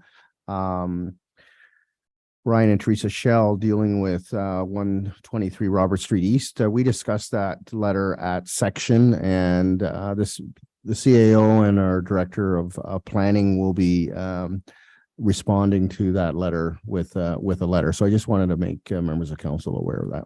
Thank you. Thank you, Councillor Vettebunker. I appreciate it. Councillor Marcia, did you have something? Yes, for the minutes from the curling club meeting, I believe Councillor DeRush had mentioned last time there was no financials included, and there was no financials included again in this report. Could we ensure that the financials for the curling club are included going forward? I'll look to the CAO for follow-up on that. Thank you, Your Worship. Perhaps our director can fill in any gaps that perhaps exist after I share an update. We did have an opportunity to have some conversation with the president of the curling club. I think the minutes, if I recall, do mention that the financials are attached. I think that's not a practice that they typically would do.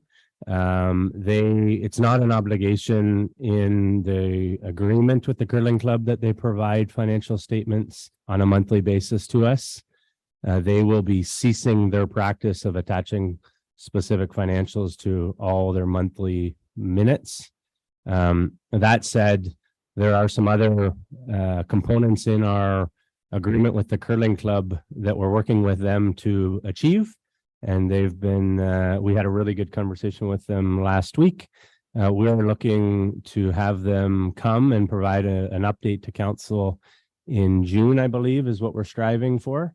Certainly council will get a good update on where they're at, and from an operational and from a future capital perspective, as well as there's some other components in the agreement that they'll speak to as well. So hopefully that we hadn't yet followed back up with council, but we did have that conversation with them last week, and I appreciate Councillor Marchand bringing it up. So, Councillor Marchand, and just to echo that, CLEs, I believe it was also mentioned that they would be attaching financials after their AGM. They give the year-end financial, I thought I heard. Yeah, through Your Worship, they do provide us their year-end financial statements, but on a monthly basis, which I think was the question. They won't be referencing those and attaching those as part of minutes on a go forward. Thank you. Councillor DeRush. I have one question. So the curling club is a registered not-for-profit? Is it a registered not-for-profit? What organ? Does anyone know? No? Okay, so, and they do have membership. So the board, they must be not-for-profit. And then the board would manage their financials, and I would expect that those would be open to membership, and certainly if it's not for profit, possibly to anyone who's interested. So I guess I can follow up myself and find out. Any other members have any questions regarding the council information package? I'm just going to look, Councilor LaRue, do you have any questions about the CIP as presented? Just to make sure we got you covered. No, I'm fine, your worship. Okay, thank you. Okay, no other members have any items here, so we've got a recommendation that council information packages February 15th, 2023 and March the 1st, 2023 have been given due consideration, be received for information. I'll look for mover, Councilor Waters, seconder, Councilor Vedabunker. Call for the vote. All in favor? And opposed? That is carried. I'm going to turn the chair over to Councilor Marchand regarding 6A, our Transportation Environmental Services section. Councilor Marchand. Thank you. So for transportation and environmental services under the consent agenda, we have a few items tonight. The first item is that the recommended action is that the following consent agenda items, having been given due consideration, be received for information. The RDS 2023-1 Midland Penetang Transit Ridership quarterly update Q4 2022. A motion to approve. That, yeah, motion, right? First, or do I do them all? I always all for both. Okay, sorry. The next item under the consent agenda is Ojibwe Landing Ecological and Human Health Risk Assessment Project Update, Engineering 2023-04 are the two items for consent agenda. And could I get a motion to approve? A mover, sorry, Deputy LaRose, thank you. Seconder. Councilor Waters, any questions? Okay, so we're going to pull out item 2, Ojibwe Landing Ecology and Human Health Risk Assessment Project Update. So then can I have a motion? Can I then look to approve the first item? So the Midland Transit Ridership Quarterly Update. Any questions on that? All those in favor? Motion passed. Okay, so we'll pull out the Ojibwe Landing Ecology and Human Health Risk Assessment. And your worship, you had a question? Thank you, Councilor Marshall. I think Councilor LaRue brought this up at the start of the night tonight, and here's the time on the agenda. So I suspect Councilor LaRue might have more comments. I know this report, Brian. I appreciate the report and the depth. I'll just ask the question from the lens of the community. When this has been a long journey, this environmental assessment, a long journey. I was on council in 2014 and 18, so we're talking about it then, so 7 years ago. When we'll be in a position that we can talk about the use of the property, what do we want it to look like? What are the options? Like, when can we get there? From what I'm seeing is we're still a year and a bit away before we're finished on the I's and crossing the T's. So, when can community expect to be part of future planning and what that could look like? Thank you, through your Madam Chair, to his worship. We do, or the Planning and Development Department has a master planning process that would involve public consultation about the eventual development and use in creating a development plan for the site. That's currently in the 2025 capital plan. I expect, based on these last set of comments that we've gotten from the Ministry of the Environment, that we should be in a better position to bring that forward potentially to 2024 this fall and through our next budget process. I figure that once we have this additional information back to the MECP and we do our resubmission, that we'll be in a better position to make that decision whether to bring it forward to 2024 at that time when we go ahead and do our budget deliberations for 2024. Any other questions with regards to that report? Okay, seeing none, can I get a motion? Moved by the mayor, seconder, Councillor DeRush. All those in favor? Oh, any other questions or comments? All those in favor? Motion passed. Thank you. Okay, next items, matters for consideration. The first one is the St. Andrews Village Development Pre-Servicing Agreement Subdivision Bond Engineering 2023-01. It's recommended that the use of the subdivision bond as security for the St. Andrews Village Pre-Service Agreement is approved.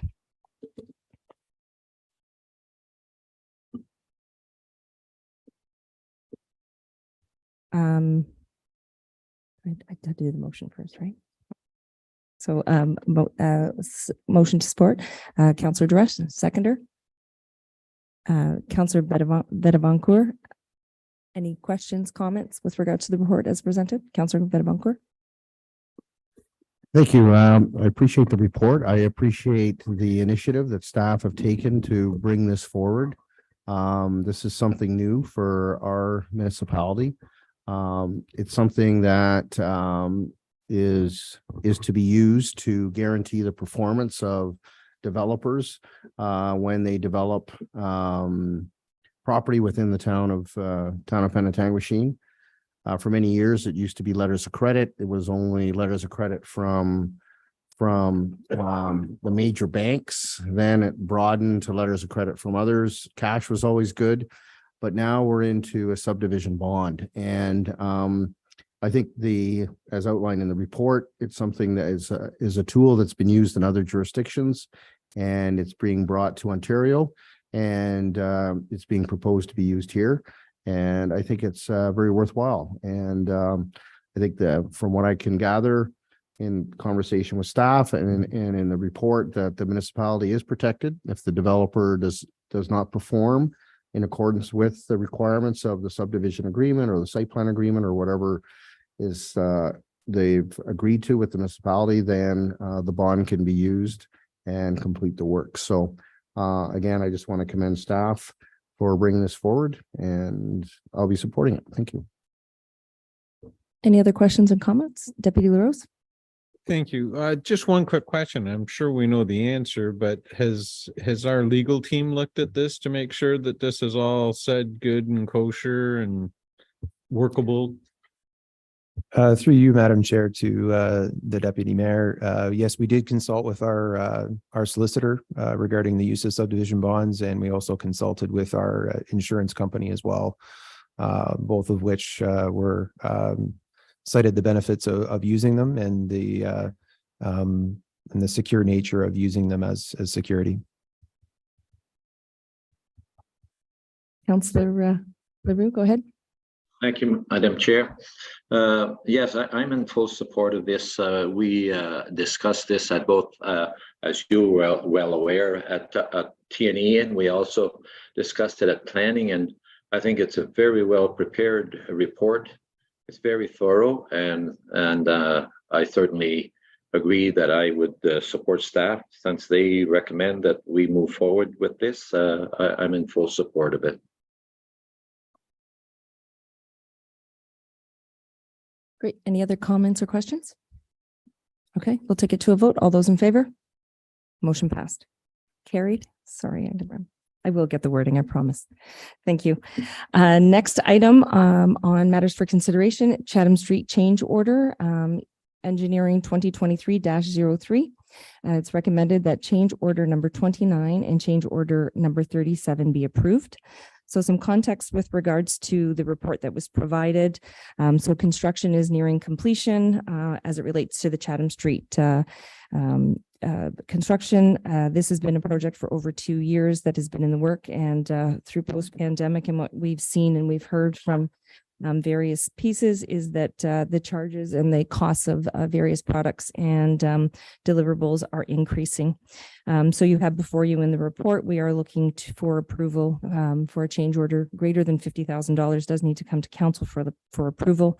There are 2 change orders that we are looking for support to have adjusted as per the report for a total of $197,152. Change order specifically 29 is with regards to product and services, access soil regulation. So there is some requirements to remove soil, and then change order 37, which is for $60,000, is the increased cost for fuel as it relates to phase 2. Anything else that Brian, you'd like to add related to the report? Through you, Madam Chair, no, that was an excellent summary. Okay, so the motion is before us. Do I have someone to move the motion? Deputy LaRose, second. Councillor Bedevancourt, any questions or comments at this point?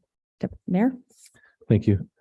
Question probably for our CEO. Jeff, when I read the report, I'm a little wondering why the authority level to the CEO, it sounds and looks like it changed sometime in the last little bit.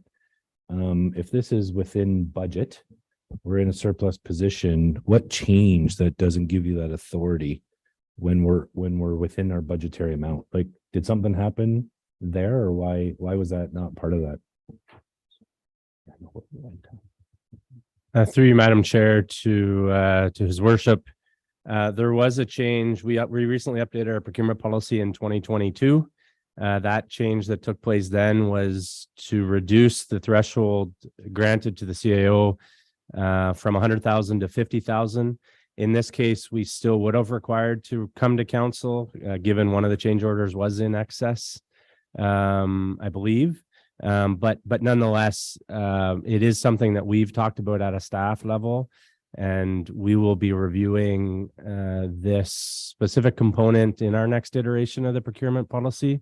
When we made this change, we made it based on what we were seeing in terms of trends in other municipal procurement policies. But certainly this is something on our radar, given that it may seem counterintuitive, but certainly from staff's perspective, we had the right intention at heart when we made this change in 2022. But suffice to say, it's on our radar, and we will continue to keep an eye on this on a go forward.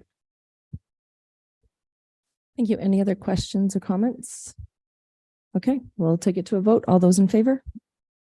Motion carried. Thank you.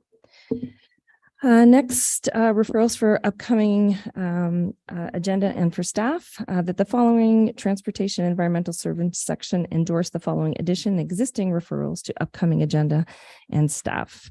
Stormwater management best practice and engineering standards, that is review and public consultation, Q4 of 2022, updated to Q2 of 2023. Traffic calming measures on roads and sidewalks with priority of streets with no sidewalks. That is for Q2 of 2023. County of Simcoe Transit Connection Service Improvements. That is scheduled to come back at second quarter of 2023. And review of highway and parking bylaws, again, coming here on Q3 of 2023. Any other items? Oh, I guess a motion first, or do we?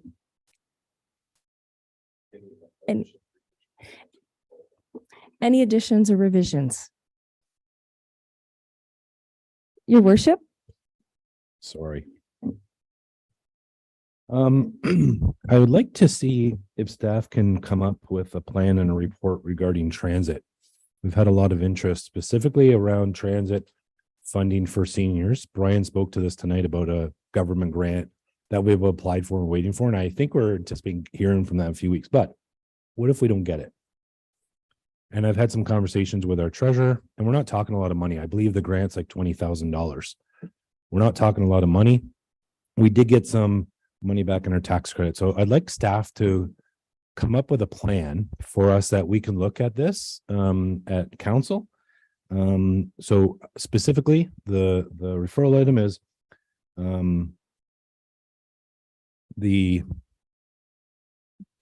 I don't know how you want to word it, Brian, but the seniors grant application for transit users, options that council can consider if there's no funding support by the ministry.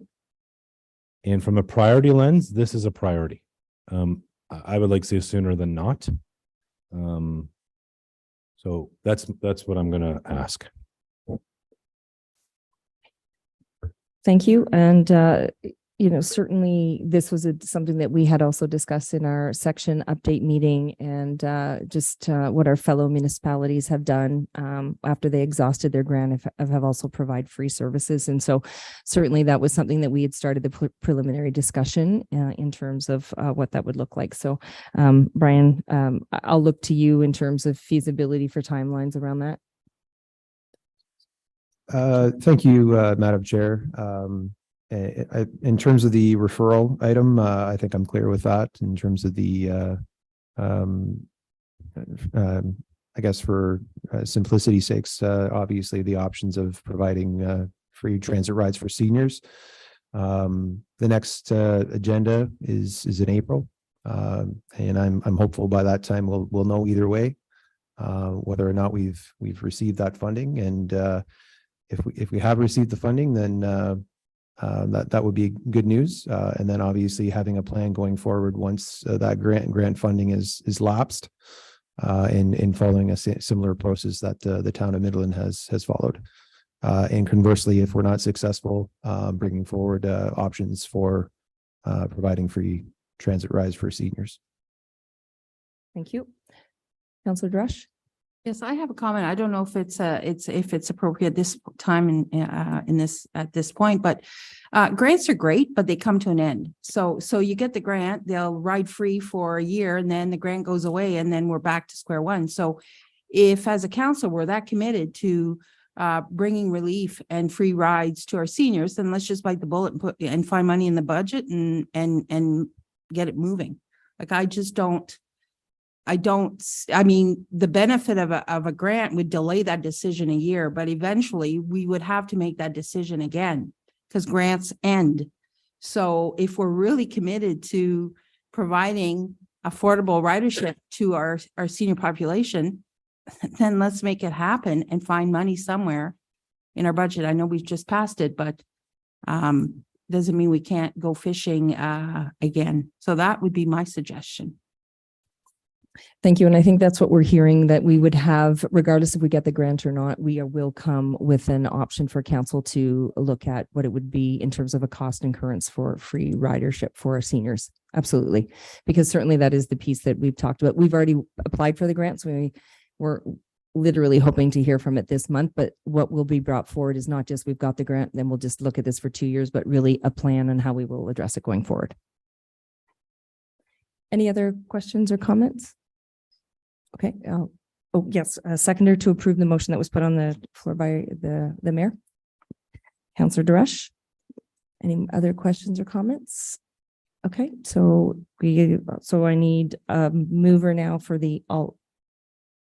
Okay. All those in favor of the motion that was added? Okay. Passed. Carried. I will get this. Okay. And so, as per the referral items that were read out, I am looking for a mover. Deputy Mayor LaRose, seconder. Councillor Betancourt, all those in favor? Motion passed. Thank you. Questions, question period from the media or public. Any questions with regards to any of the items under this section? Well, it's just, we were just wondering what the Midlands had the grant, 2 grants for the grant. No problem there, but it's always a problem here to get it. Yeah, we appreciate the comment and we have applied and we're hoping to, as we just discussed, that we should hear from in the month of March, regardless of we hear whether we got it or not, we will be addressing how we're going to bring it forward. So it will be at the April council. And certainly I think the consideration is that we ensure that we're supporting our seniors in terms of transportation. Big joke on the bus. You don't ride the bus, you don't hear it. We appreciate the feedback. Any other questions or comments? If you could please just go to the podium. Thanks.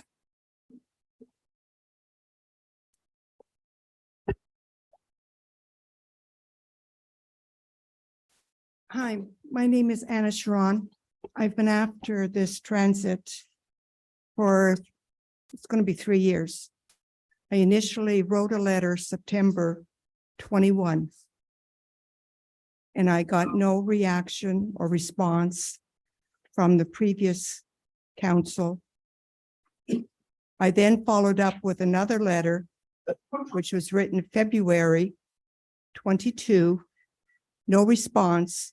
And I was told basically to stop harassing, which is why I basically backed off and didn't do anything. So I really appreciate this new council for acting on it and at least coming up with providing some information to this transit problem that people have had. It's been an ongoing issue, as I said, since September 21. And all we keep hearing is it's in the works, it's in the works, it's in the works, and nothing accomplished. So I do want to say, I really appreciate the new members that are on here and are willing to speak up and act on behalf of the seniors. Because I really feel there's a lot of people, I use the transit occasionally myself, and that is only to find out what is going on and how people are using it, how they're treated, and what people want. And I think this is why I spoke up for the people. There's a lot of people in this town that basically feel intimidated and are very frightful of speaking up. And they don't want to basically, can I say, offend maybe relatives or friends or whatever it is. I do know that Penetang is very family orientated. Everybody's related. And you have a lot of people that would like to be here, but also feel they can't because of who they are or the name that they carry. And I just feel that somebody has to speak up, and this is why I am doing it. And I apologize if I basically have spoken out of line, but it is very frustrating to deal with a community or a town that basically doesn't look after its own population, its seniors, and the people that basically have lived here for years and years.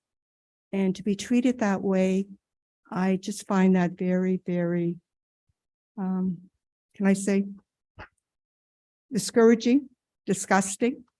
And why it's taken 3 years basically to have this even approved is, it doesn't make sense. It doesn't. And I am very happy and glad that basically at least 2 people will look at it and at least I'm getting a response. So I will say thank you very much.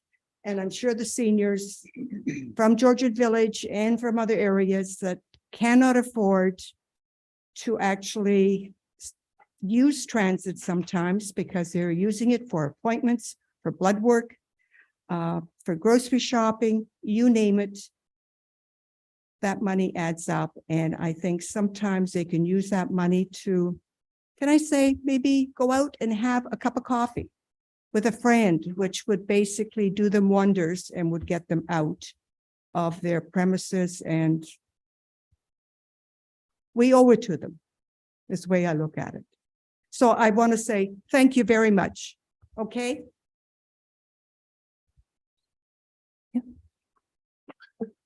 Thanks for your comments. And just 2 quick follow-ups to that. I just want to emphasize that work is being done on transit. Staff is working hard on that. Today, myself and the deputy mayor met with the county. We brought up the links to Aurelia. Today, the deputy mayor and the CEO and I met with Midland. We talked about some of these issues. Councillor Vadabonker spoke a little while ago about another related matter. So we're always trying to improve. And on the council agenda, there's a thing called council information package.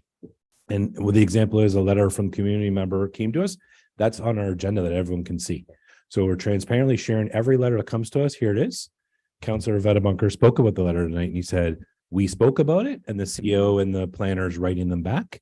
We hear you. We're taking things. And I'll tell you from my lens, anytime something lands on us, I'm making voice contact and trying to follow up with every communication that comes in.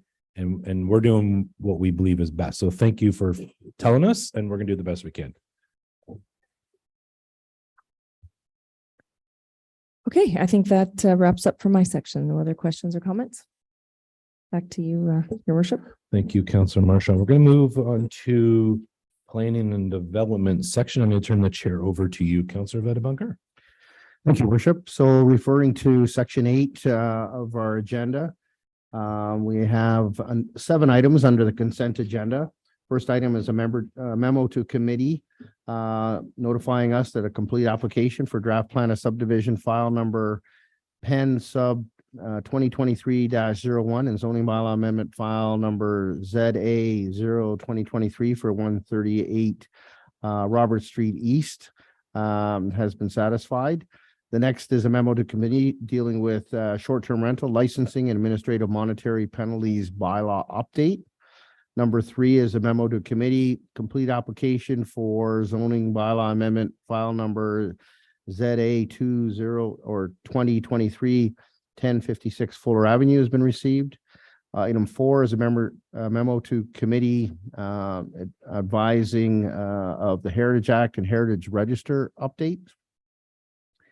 Item 5 is Committee of Adjustment meeting minutes of November 28th, 2022. Item number 6 is Municipal Law Enforcement Officer Activity Report for February 2023. And item 7 is the Ontario Lands Tribunal Decision, New Zoning Bylaw 2022-17. Hearing those consent items, does anybody have an item that they wish to pull or wish to comment on?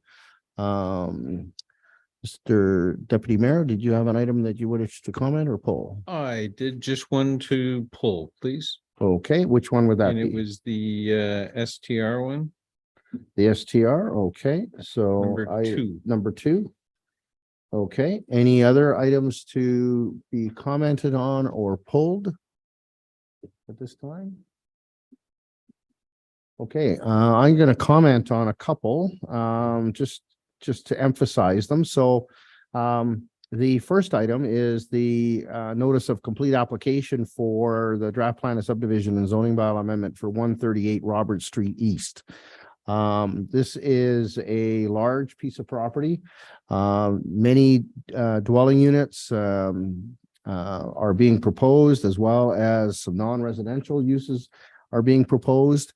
I just want to bring it to everybody's attention that it's a big one that's going to be moving through our planning processes in the next few months. The next item we'll speak of is the short-term rental. We'll speak on that independently. There's a memo to committee dealing with Heritage Act and Heritage Register updates. These are updates coming from the province of Ontario. Very important that anybody that does have a heritage property that's not currently designated as such, the rules have changed, and going forward, if a property is to be designated, there are certain things that have to take place and certain timelines that have to be followed. Very important for those that have a heritage property. The last item I wanted to highlight, and this is a really good news story, members of council would be aware, but the Ontario Lands Tribunal has approved the town's new comprehensive zoning bylaw. So as members of council are aware, that was with the Ontario Land Tribunal for many months, but as of March, and I think I got the date here, March 2nd, we now have a new comprehensive zoning bylaw in effect. And this bylaw is updated to respond to provincial policies, addresses emerging land use trends, and establishes more contemporary zoning standards, as well as a more user-friendly document. And as we're going through the process and reviewing the zoning bylaw, people became aware of the new zoning bylaw, and people put their plans on hold pending the new bylaw coming into force and effect. So now the new bylaw is in force and effect, and those people that want to make changes or develop or do something different with their properties now will fall under the new comprehensive zoning bylaw. So that's a big news story. And at section, we talked about it with our director of planning. This is a significant milestone for her because this is one of her first items on her to-do list when she came to our community several years ago. So to have it done, congratulations. And we now have a new zoning bylaw. So, yeah, so very good. So those were my comments on the referral list. Your worship, you had stepped out. Do you have any comments on the not on the referral list, on the consent items? Okay, we had one item pulled. So that is the short-term rental licensing administrative monetary penalty. So we'll set that aside.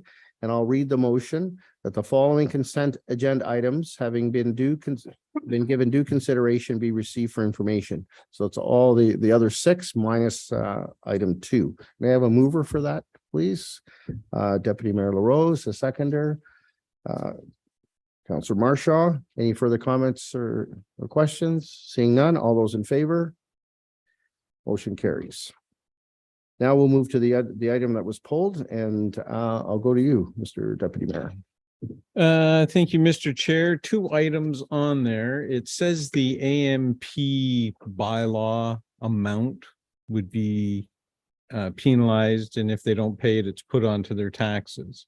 Nowhere in the bylaw that I could find, and that's what I'm just wondering if somebody could show me what the penalty was or is. Usually it's a prescribed amount. It'll be a $500 fine payable within 15 days. I don't see any chart on here. And then I have one other issue once we find that. Thank you, Mr. Deputy Mayor. Can staff address the Deputy Mayor's question with respect to that item? Thank you very much through you, Councillor Vadaboncourt to Deputy Mayor LaRose. So I believe this bylaw works in tandem with the short-term rental licensing bylaw, and the penalties associated under the AMPS penalty sections is under the short-term rental licensing bylaw. So the fines, or the penalties, I guess, not fines, are found in that one. Thank you. And the other question was, at the end of our last STR meeting that we had about it, council had asked that this become a non-issue for our taxpayers, that all the monies that we needed to collect that would be added into what the renewal fee would be for the following year. Is that in here? I didn't see it in this one. Is that in our other one? Not explaining it well enough? We wanted to make sure we were going to charge everybody $1,500, and then if not enough people applied, the cost to us to operate the system was going to be worth $2,000 a house. Through you, No Councillor impact, yes. Vadaboncourt, I think I understand the question a little bit better now. So any revenues associated with the applications for short-term rentals will go into an account, and that sort of is reconciled, and I'll leave that to our treasurer to understand. The penalties themselves, we will eventually reconcile those when we collect them. Sometimes through POA, for example, they will take a little bit more time to come into a revenue account. Similar with AMPs, it'll take some time to process and put them in. I think that's what your question is, and I think maybe you were referring to, is there enough money estimated to be collected to cover the cost of running the program? That's how we set it up, that this would cover the cost associated with having an enforcement program. Right. It was pretty specific at our last time we had to go around this, that the estimated ones were fine for this year, but the new rates would be set to completely compensate the program so that there would be no tax money involved in looking after the entire program. So I just want to make sure, because I don't want to sit here in a year from now and go, well, hang on, we had hoped to collect $100,000. We only collected 40, and now we got to put 60 into tax money. You know, as everybody knows, I'm totally against them. So I don't want one nickel of tax money going into this program. I just want to make sure that that is in the bylaw to make sure.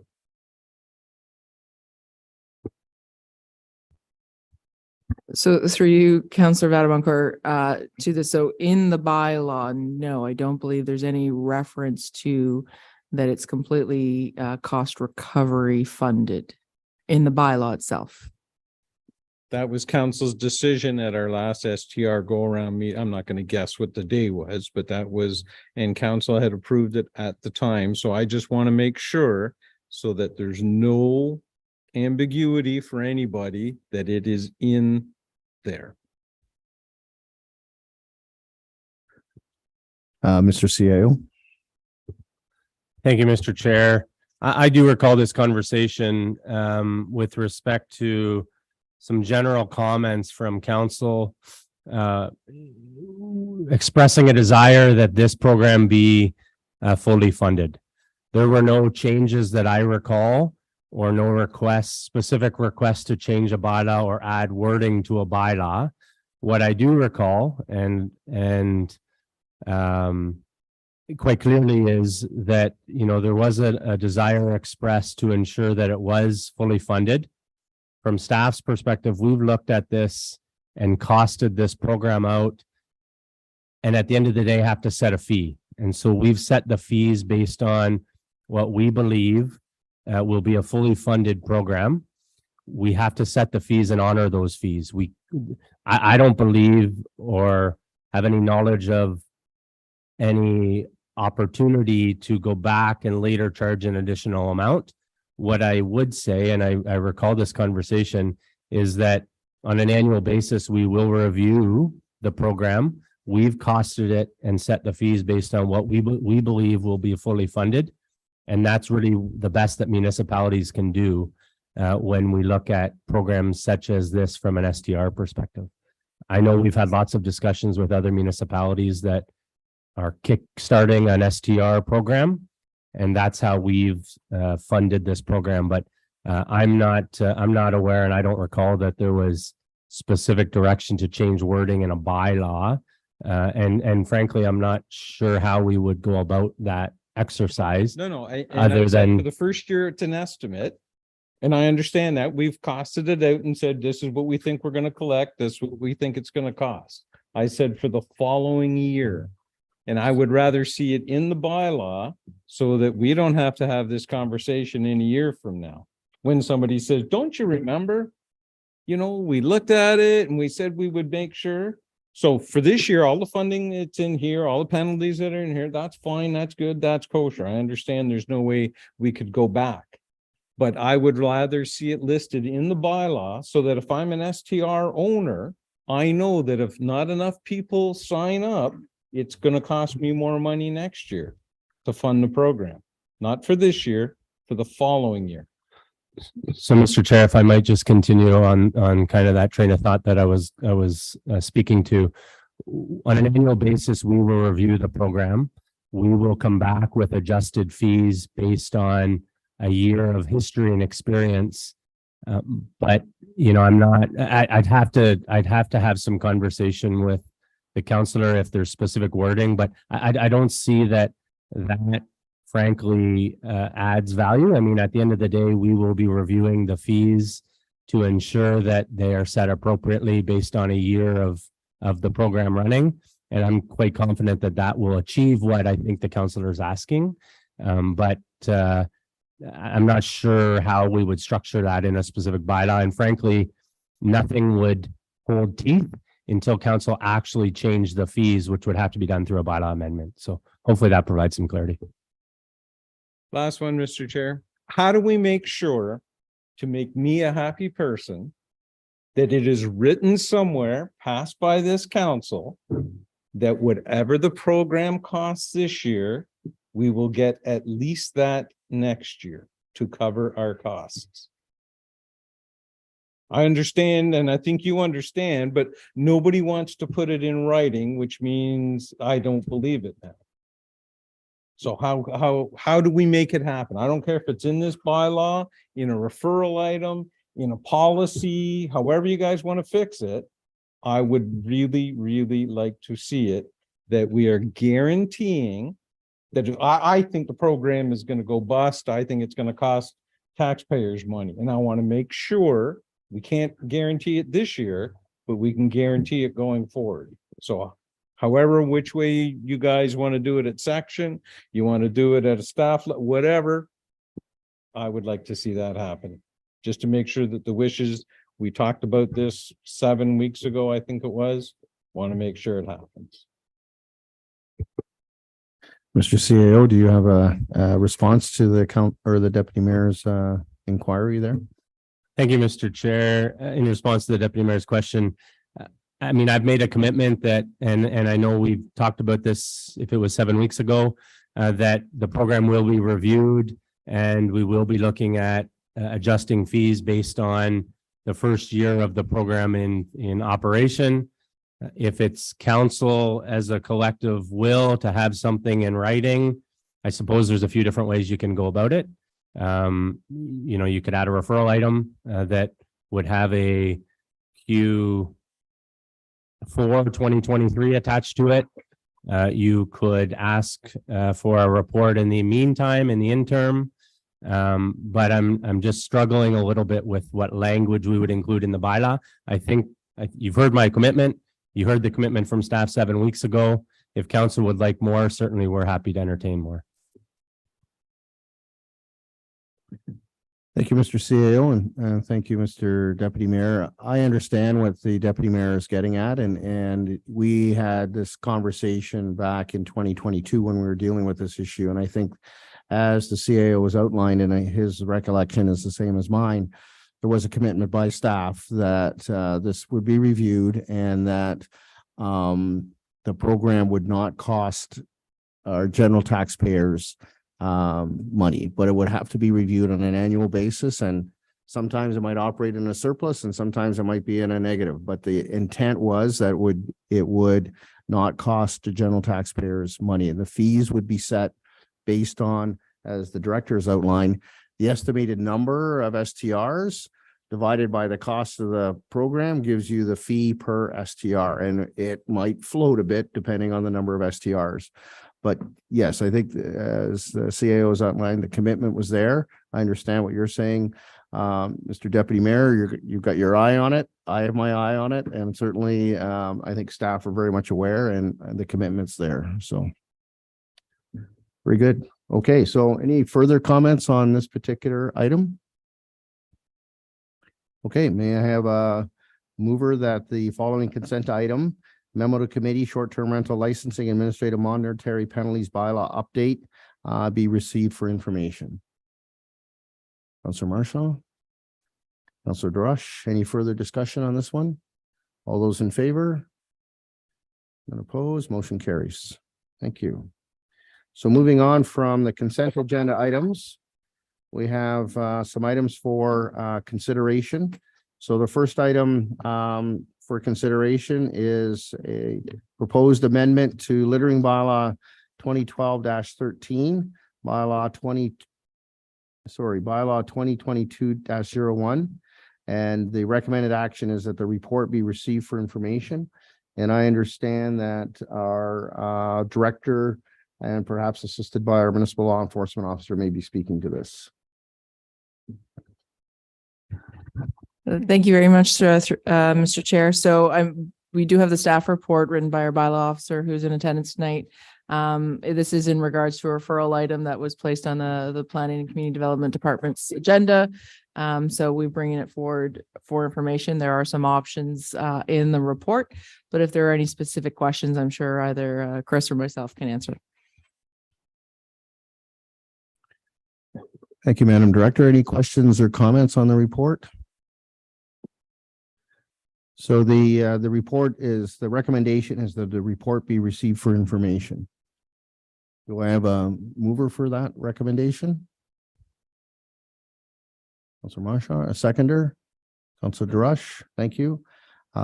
Any discussion on that? Any discussion? Okay, all those in favor? Any opposed? Motion carries. Thank you. Next item is proposed bylaw permitting the use of all-terrain vehicles on municipal roadways. And the recommended action is that this report be received for information. And Madam Director, did you want to speak to this? Thank you very much, Mr. Chair. Once again, this was a report prepared by our municipal bylaw enforcement officer. But it was something that was a recent conversation. I think, 3 years ago was discussed at the Police Services Board. So there was some recent conversations with the use of ATVs and off-road vehicles on our municipal roadways. We are recommending that it be received for information, and that would result in no changes to the bylaw being made. But I do believe there are some other options that council could consider. And I'm sure Chris or myself could answer questions. Thank you, Madam Director. May I have a mover and a seconder to put this item on the floor? Councillor Drush, seconder. Councillor Marchand. So the recommended action of the report be received for information. Any discussion or comment? Yes, Your Worship. Thank you.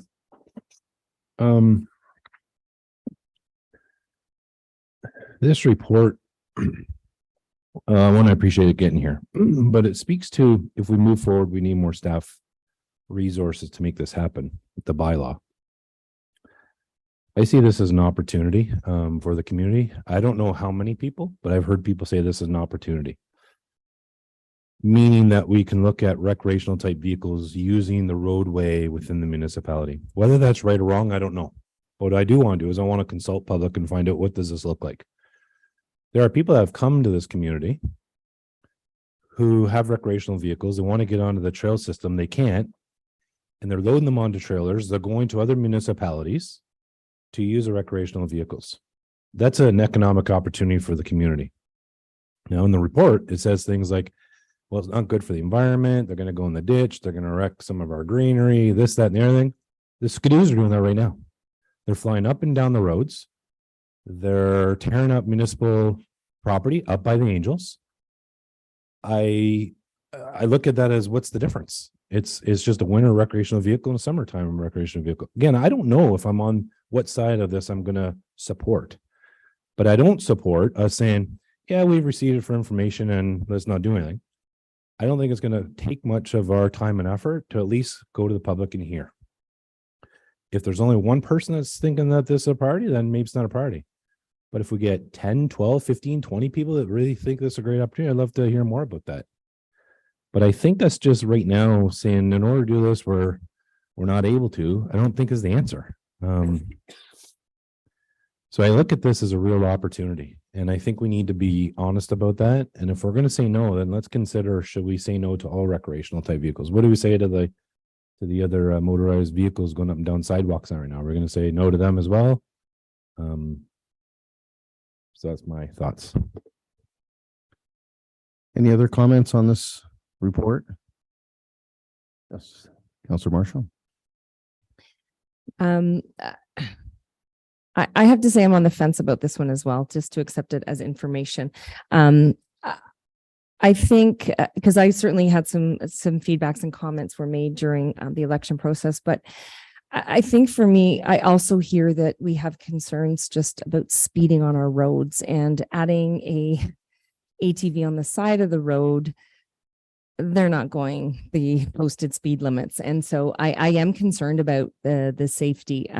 What I did appreciate with some of the other municipalities is that they had restrictions. It wasn't on all of their roads. There was timelines. There were certain pieces.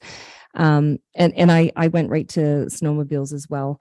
The OFSSA, the Snowmobile Association, they have clear trails and it's mapped, and they do a really good job of linking, and it is a great piece in terms of economic development. So I do see this potentially as an opportunity. I wish the trails were more organized that way, like the Skidoo trails, in terms of the ability, because I know there's permits and there's certain properties that they're not allowed to be on as well. Then there's the whole private property thing. So I think it's a big one, and I think I'm of the same mindset that there needs to be a little bit more public input in terms of really, is this just a handful of individuals who happen to own an ATV and want to be able to do it here? Are they actually bringing them into our municipality? That I can't really answer that. But I do appreciate I felt that the report was very extensive, because I think there are a lot of other factors, and, the environment is a big one, and being able to patrol this.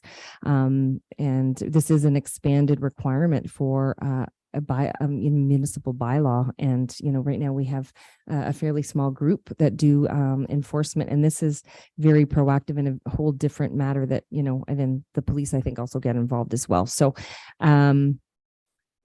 those are my comments. I'm teetering on the side of this one, because I really struggle, because I do have concerns with Skidoos that whip around our streets, because this seems to be, it's okay for Skidoos, but not so much for ATVs.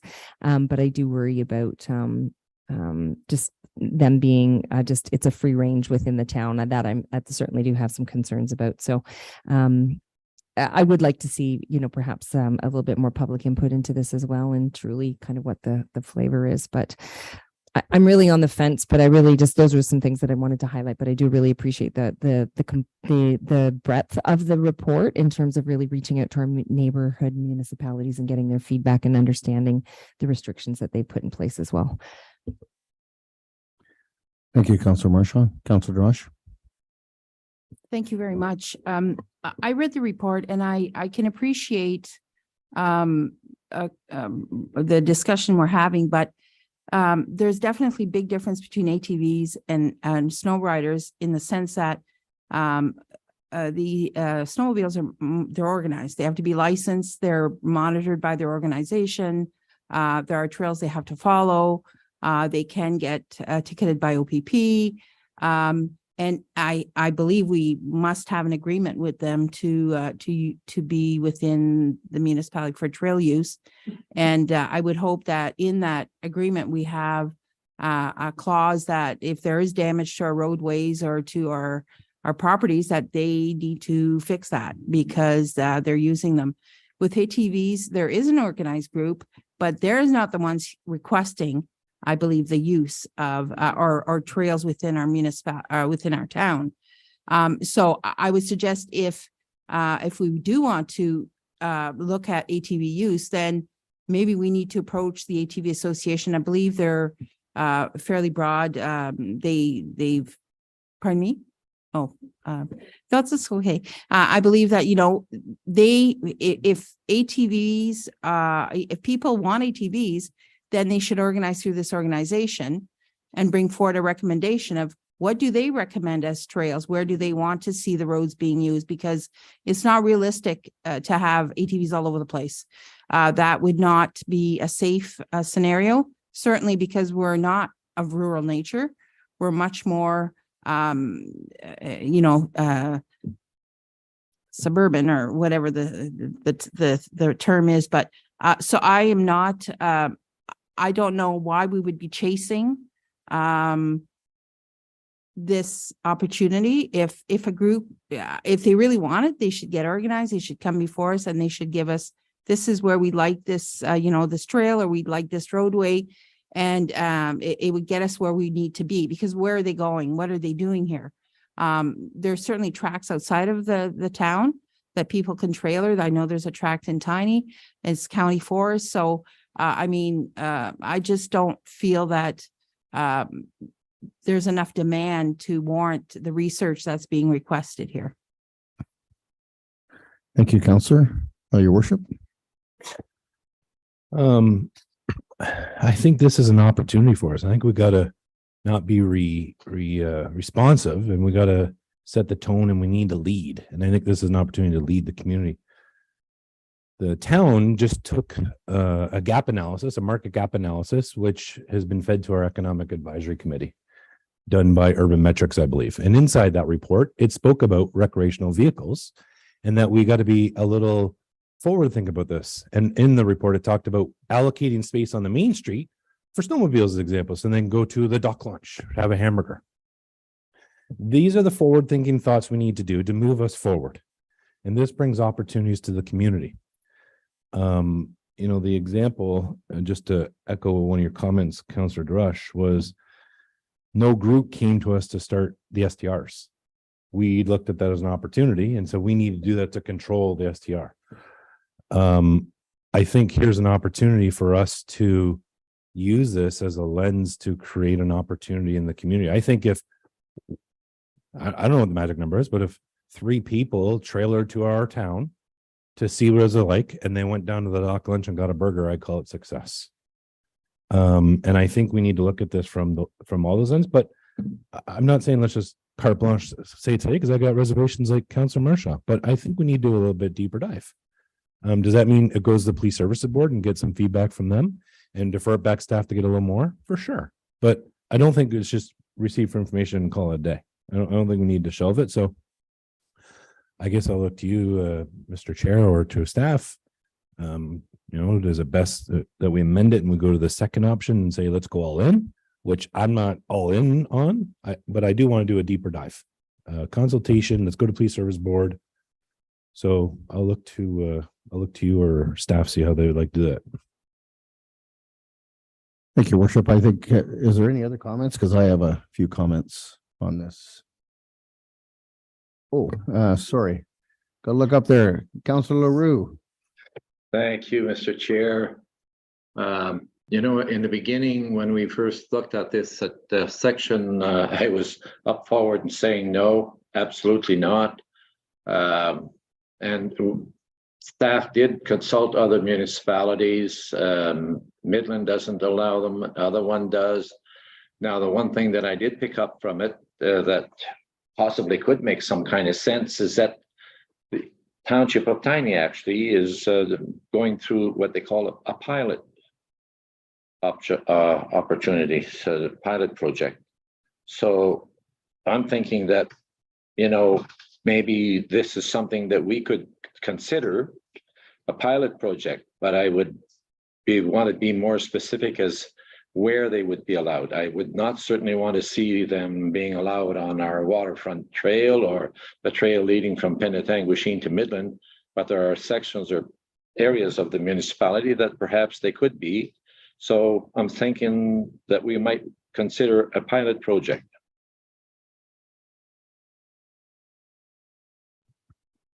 Thank you, Councillor Roux. Any other comments? So maybe I can jump in now just with respect to my comments and Councillor Roux has indicated that we discussed this at section and we talked about the pilot. And I remember in my previous life working in the town of Wasaga Beach when this issue came forward, and Wasaga Beach is one of the municipalities that's listed that permitted it back in 2019. And there was a lot of concerns that were raised back then about what the impact might be, et cetera, et cetera. But it was the ATV club that came forward and recommended this. And at that time, some municipalities permitted it and some municipalities didn't, similar to what we see here. I think we won't know what the impacts are unless we try. And I appreciate what Township of Tiny is doing. They're into their second year of their pilot, and I would be interested to know what the results were of their pilot and for us to do a pilot. I'd like to see us trial it and see what the impacts would be. But as the Councillor LaRue said, you know, it should be carte blanche. There should be some restrictions around it, similar to what other communities have done. I don't know what those restrictions should be, but I think it needs to be restricted so that the impacts are minimized on the community. So that was where I was coming from. But I just wanted to reiterate that if we accept the recommendation, then there's not going to be any change. It's similar to the previous report that we dealt with, the littering bylaw. There was a deputation, we dealt with it, a staff report, now there's no change. So this is the same thing with the ATV. If we just accept it for information, then there's no changes. So we would either need to refer it back to staff to investigate, you know, the development of a pilot program for the use of ATVs, or, you know, we have some other sort of recommendation that we consider. If we don't, then it's just going to be received for information. There's not going to be any change. So I'm prepared to consider a motion if it gets on the floor, duly moved and seconded, then we can move forward. Yes, Your Worship. I like the tone we're taking. I don't think we need to spend a lot of time on this. I would say let's just refer it back to staff, hearing some of these comments and thoughts. And that section, you can kind of come up with the concept of the pilot and anything else. We look at it when it's appropriate. Is that the general thoughts of committee? See, okay, so if you're prepared to refer it back to staff, and the outcome would be to look at developing a pilot program for consideration. Okay, so do I have a seconder for that motion? Councillor Roux, any further discussion? Councillor Waters? No, that was potential seconder. Okay. So we have the motion. Staff, is that clear in terms of what the motion is? Okay, all those in favor? Any opposed? Motion carries. Thank you. Next item on the agenda is the terms of reference for the Town Dock Technical Advisory Committee of Council. And there is a recommendation in our agenda that the terms of reference for the Town of Penetanguishene Town Dock Technical Advisory Committee, Town Dock TAC, be approved in accordance with staff report PL 2023-07, and that the following three members of council be appointed to the Town Dock Technical Advisory Committee, and it's blank for the three members. I know our Director of Planning has worked on this report, and we discussed it at section. Madam Director, do you have anything further to add to your report? Thank you very much, Councillor Vadaboncourt. I would note that this is a report that was slightly tweaked from a previous version to add some more sort of information about the history of the project. I also wanted to note that the terms of reference have been slightly tweaked from a previous version. You may not have seen it. It's very minor in terms of the term of the proposed Technical Advisory Committee to be that of which council deems the project complete. In the staff report, you have a staff recommendation in terms of the composition of the committee in both of staff membership as well as council and resident appointments. There are other options, and I know we've discussed them at section, talking about a reduced committee size, amongst other things. So at this point in time, I think I'm keen on seeing the terms of reference come to a final form in order to start moving forward with this project.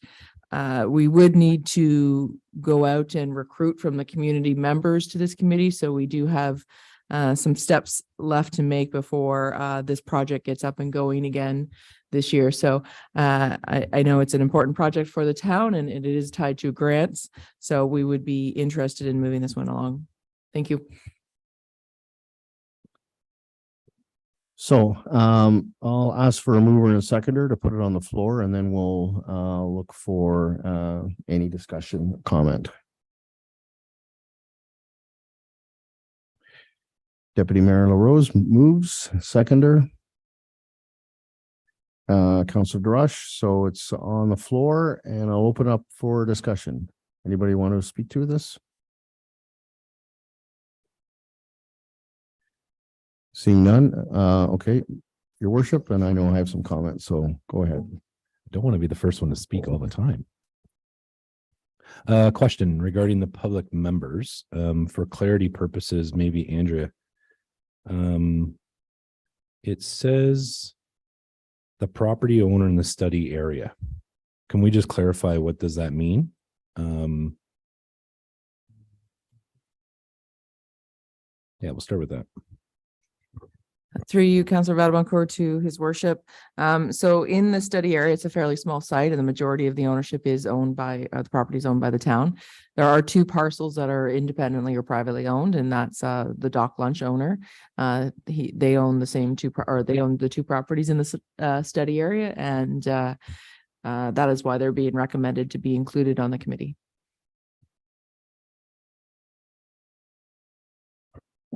Follow up. Your Worship. Thank you. I personally have concern with the four members as outlined.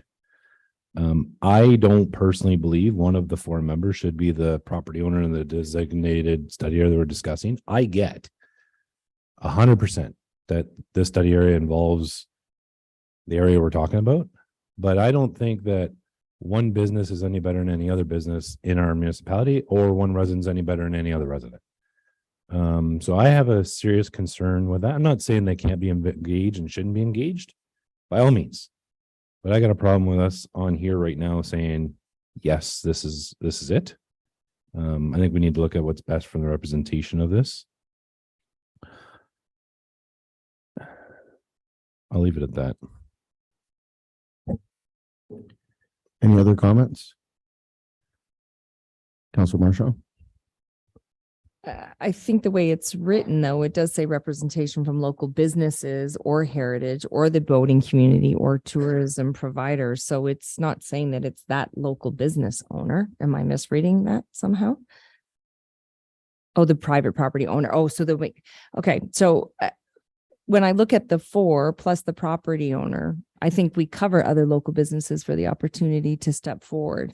I think it's a big committee, but I really think that, you know, everyone who's listed would have valuable contributions to make to it. So the fact that the four general members of public are fairly broad, and then there's the one property owner, which I feel should be a part of it, considering that's a big part. You know, what what this project that we're looking at is surrounds that particular owner as well, from that perspective. So that's just my comment on the size of that committee, which I think, ensures that we do have all the appropriate representation there. Can I ask another question? Oh, sorry. Councilor Marchand, did you have a follow-up or? I do. The 3 blank, do we just propose there or will that be an ask of who's interested in participating as those council members? There'll be an ask. Mr. Deputy Mayor. Thank you, Mr. Chair.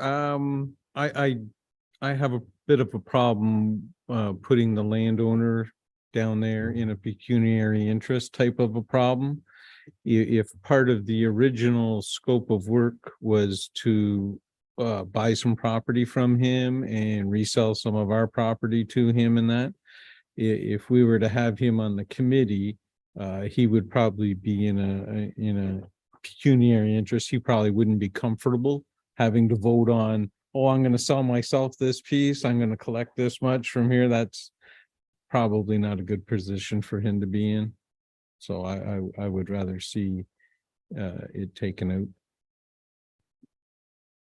out. Thank you. Any other comments? Councilor Roux, did you have any comments?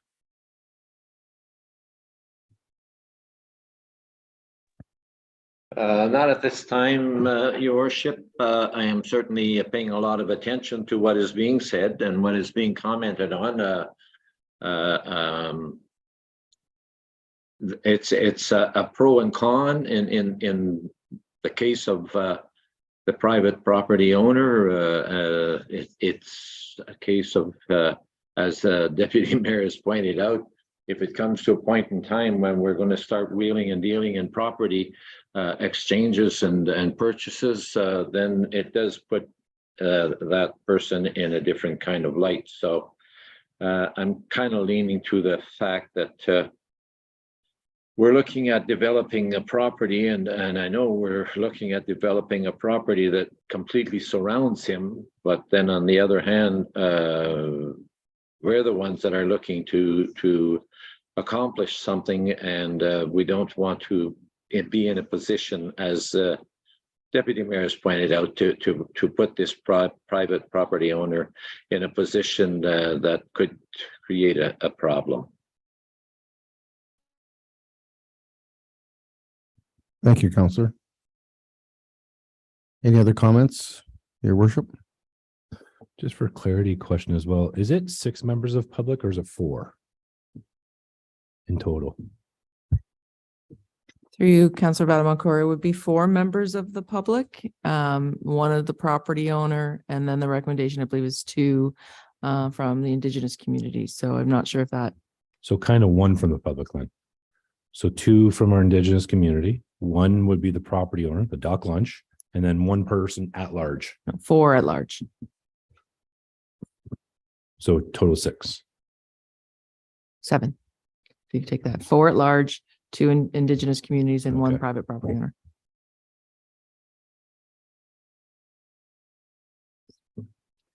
Councillor Marshall?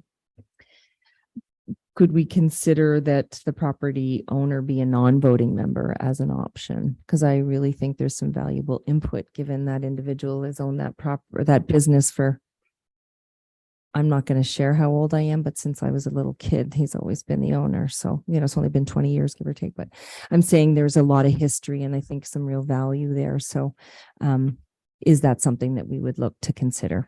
I'm just putting that out there.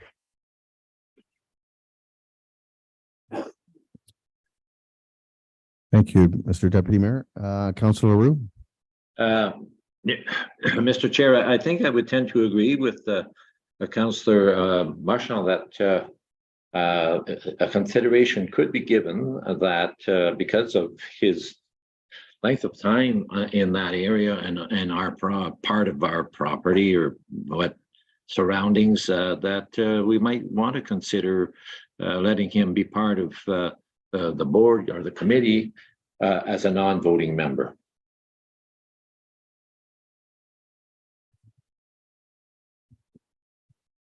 Any other comments?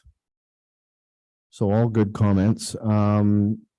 when I was reading this, and one of the things I was concerned about was the fact, and you look at different options, there's 13 members. And I'm not a big fan of large groups like that. And I would prefer something smaller. I was looking at the members of council as well, like from the standpoint now, we're a 7-member council. And do we really need to have 3 on this? Can we have 2 members of council? And if we go with 2 members of council, can we, reduce a staff member? And can we, shrink it a bit? Like 9 in my mind would be a workable number. It's just, how do we get there? What would be the composition of the 9? And I don't want to get it really into the weeds with respect to that. We had a discussion at section. We talked about different permutations and combinations. It might be something that, from the standpoint in terms of a referral back to staff, I know that there's interest in getting this going as quickly as we can, because there's certainly lots of interest, and certainly lots of interest by the section. But maybe that's what we need to do, is just to refer this back to staff to come up with a different composition of this committee, taking all the input from members of council around the table. I'm not sure what members of council views are on the size of 13, whether you're all comfortable with 13. Nobody addressed that other than me, but certainly from my standpoint, I'd like to see it as a smaller group. So a couple of things there, idea about a referral, and then the smaller groups. Saw a couple of hands go up, Your Worship. I don't disagree on the shrink it to 9. At the end of the day, there's all about engagement. It's no different than our strategic plan. We want to hear from everybody. We want to hear from the public. The town dock area is the anchor to the community, and it's going to be the growth node of the community. I think us having a vision for what that's going to look like 20 years from now matters. And we need to hear from the community what that looks like. What this proposal is before us is who's going to lead that charge. Who's the steering group that's going to lead that charge, going out to consult with public. That's why I'm feeling strongly the property owner of the dock lunch doesn't need to be a member of this, because they can participate no different than members of the public here tonight, whose value is as important as the property owner. So I agree with what you're saying, Councillor Vadabunker. I think shrinking it's fine by me. But I think from staff's perspective, this was deferred last month. And I know a little bit of work was done that, and the CEO can speak to this, but I bet you if we asked him, he would ask not to defer it, that let's do what we need to do this. There is an opportunity to do further tweaks to this when council ratifies it in a month. So I think if we defer it, it just delays it that much further. So why don't we do what we need to do? If shrinking is the one example, let's do that. Let's massage it. And we can kind of come up with a context that council can ratify next month. That's kind of my thought. Any other thoughts? I'm not opposed to moving it forward to council and giving staff the opportunity over the next month to further refine the membership. I just think that staff needs some direction from us in terms of what those refinements should be. In the absence of that, then, we're just going to get back in council in April, what we see here tonight. So I think they need some direction. So if we said, cap it at 9 and come up with a recommended structure for the next meeting, then we'll get a couple of options and we can make a decision in April based on that at a maximum of 9. If people are comfortable with 13, well, then that's fine too. I just put my thoughts on the table, and I just wanted to see what other people felt. But I think it's important that staff get direction on this, and I'm not opposed to moving it forward to April meeting. Councilor Marshall? I agree that we should keep this, we shouldn't defer, and we should keep it moving. What if we looked at, 11, with, reducing the number of members of council? I think it's important that you also want to ensure that we have enough people so that there's quorum, so that these meetings can take place, because we experience on some other committees that we don't have quorum. We don't continue to move it forward. So when you go to 9, you're really banking that you're going to have everyone there. So, and it's balancing schedules and whatnot. So whether that number is the 9 or 11, we just need to be mindful that there's quorum and that, you know, things get moved and this continues to move forward. My only comments there. Thank you, Your Worship. Maybe to help us move this forward. I assume everyone on the table will be comfortable with coming to council in April. We could work with staff about bringing this to our March 22nd. We gotta be mindful that agenda's getting busy. But maybe we can send comments and thoughts to the CEO, but if we use your comment about shrink it to 9, and then do a little bit of tweaking from here, I think we can get there in a month. That's a good suggestion. I'm not opposed to what Councillor Marchand has said. I think there's two things. I think we also need to know what it looks like. So if we have a steering committee of 9, what's that composed of? And if we have a steering committee of 11, this is what it's composed of. And then we can make an informed decision. We have options here with a steering committee of 13. So we know what these look like. It's just bringing those other options forward. I don't think anybody's raised any other issues about the terms of reference. So it's only those issues, the composition of the member. Councillor LaRue.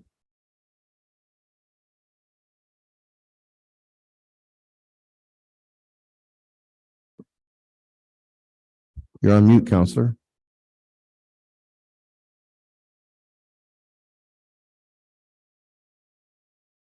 Am I on mute? Yeah, I'm unmuted now. Yes. As I indicated, I also am not a big fan of large boards or committees in numbers. I think the reduction makes sense. The only point I want to bring up is that I think it has to be very important that at least minimum 4 at large. We want to involve the public and the users of the area. So I think that whenever we look at whatever reduction that we're looking at, that we keep in mind that we should have at least 4 members at large. Thank you. So to move this forward, we need to get a motion on the floor here. So Deputy Mayor. Yes, I'll make the motion that this come back to our next council meeting for ratification with options around a 9-member board. I think that'll get us through the night. Okay, do I have a seconder for that? His Worship, any further discussion on that motion of the option of 9? Okay, staff, do you have our acting clerk? Are you good? You understand what council is getting at? Okay. Mr. CAO? Thank you, Mr. Chair. Just for clarity, is to bring this to special cow on the 22nd and subsequently council in April? Is that kind of what I'm hearing? Or did I hear that wrong? That was suggested, Mr. CAO. So, but the motion dealt with council. It might be the next available opportunity. If that's the 22nd, great. If the agenda is too full or whatever, the next opportunity after that. Is that fine, Mr. Deputy Mayor? Yeah. Madam Acting Clerk, is that the motion clear then? Okay.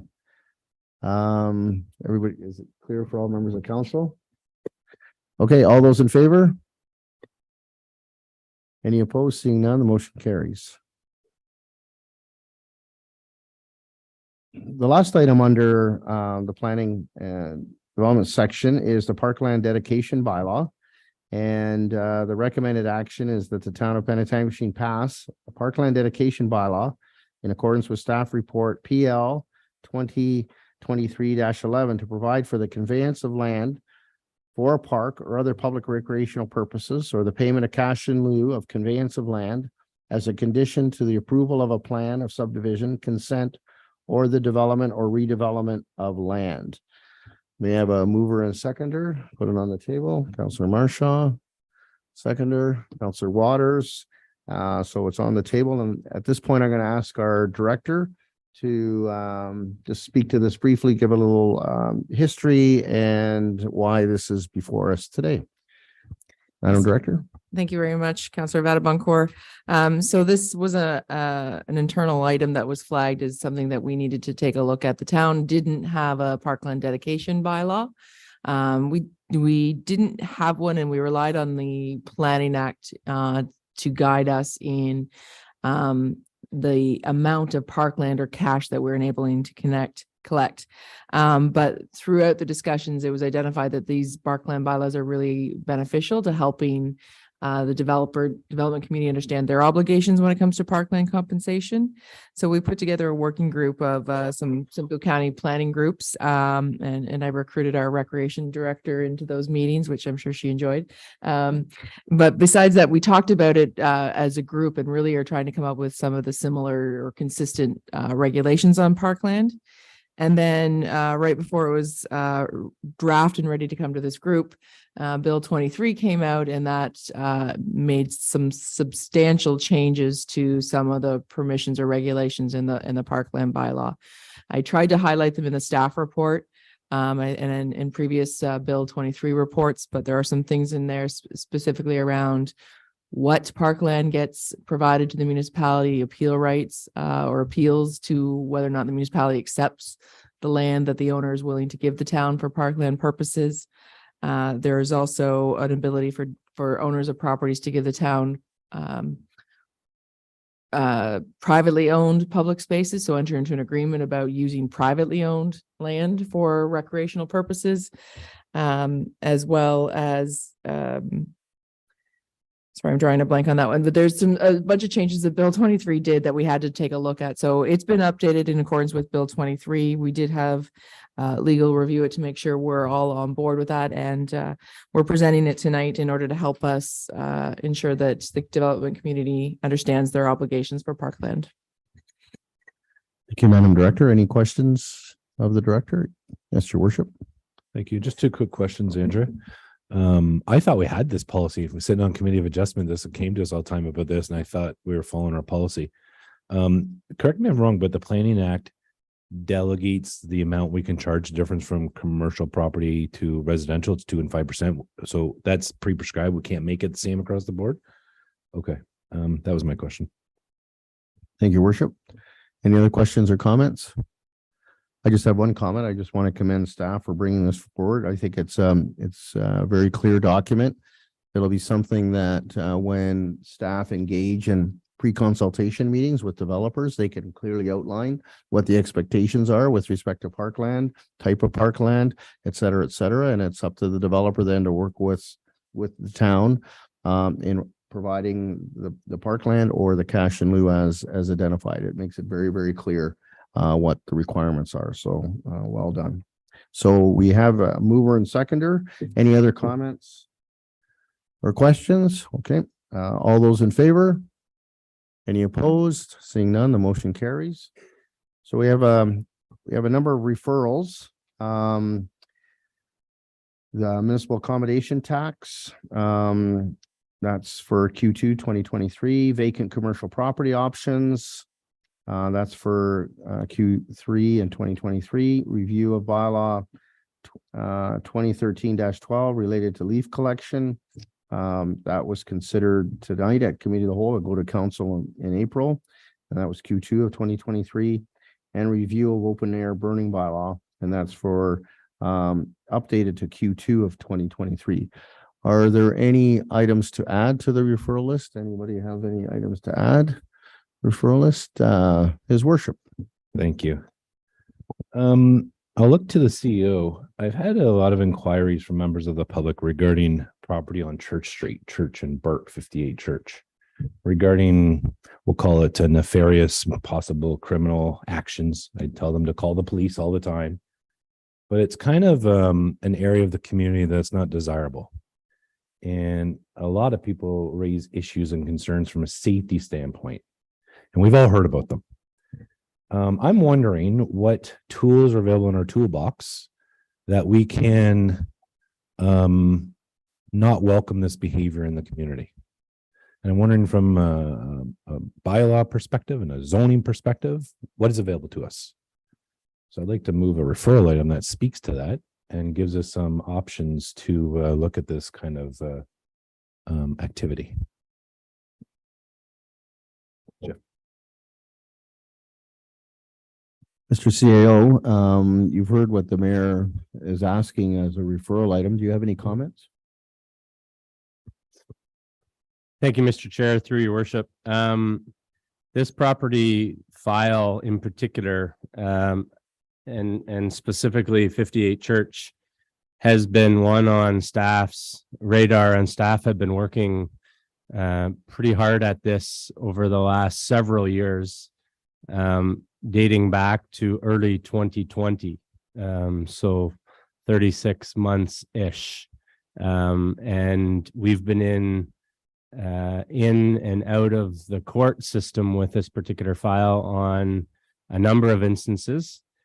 We actually just had and I think I'm going to give a little update because I think it may help council with the ask that his worship has put. But we have essentially just received an order, the court made an order last week on this particular property. We had some zoning issues with the property. Last Tuesday, I believe it was, we got an injunction essentially restraining occupation of the building under the current zoning and under the current use. That individual will have a period of 15 to 30 days to essentially get in compliance with the order to comply that we had posted from a building code perspective. And that 30-day window expires at the end of March. So it's good news, I guess, is really what I'm trying to share. We also had costs awarded. I'm not speaking out of turn. This is all public knowledge. We've posted the order on the property so that the property owner, albeit the individual will get notification, but also the tenants in the property are also now aware as a result of us posting.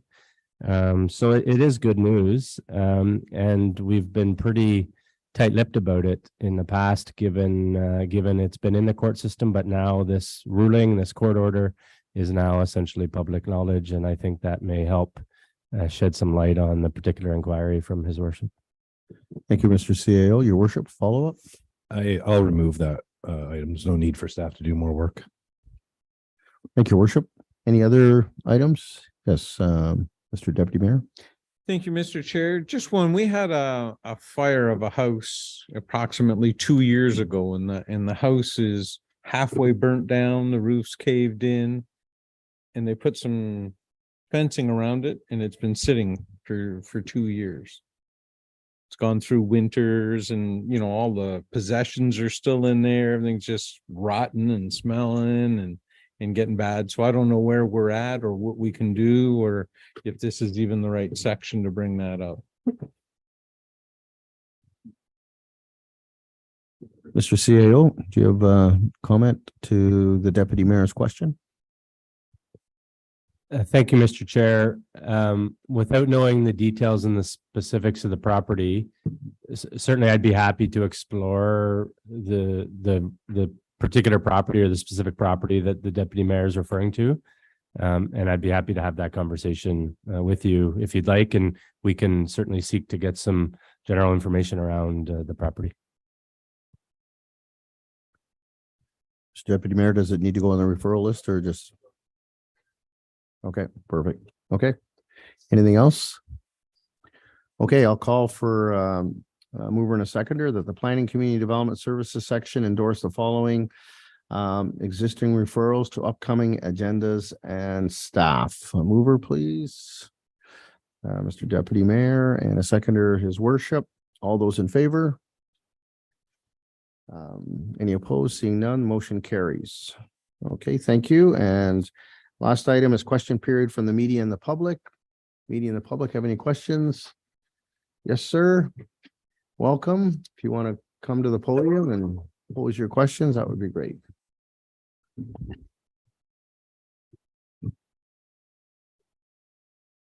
Thank you for the opportunity. With regards to my deputation with the leaf issue, my goal to request to amend is fair and reasonable in the circumstances for the benefit of all residents dealing with very large quantity of leaves. So this request to add an exemption to the littering bylaw would qualify as a community-based gesture. So I've read the document, the report. And I just want to add a few things, and then there are 3 points. I'd like to address 3 points of concern as a result of staff consultation. So prior to 2014, residents were instructed to place their leaves at curbside to allow Public Works access to vacuum them up. After the county of Simcoe canceled our leaf vacuuming service, I continued raking my leaves curbside and paid a contractor to vacuum them up.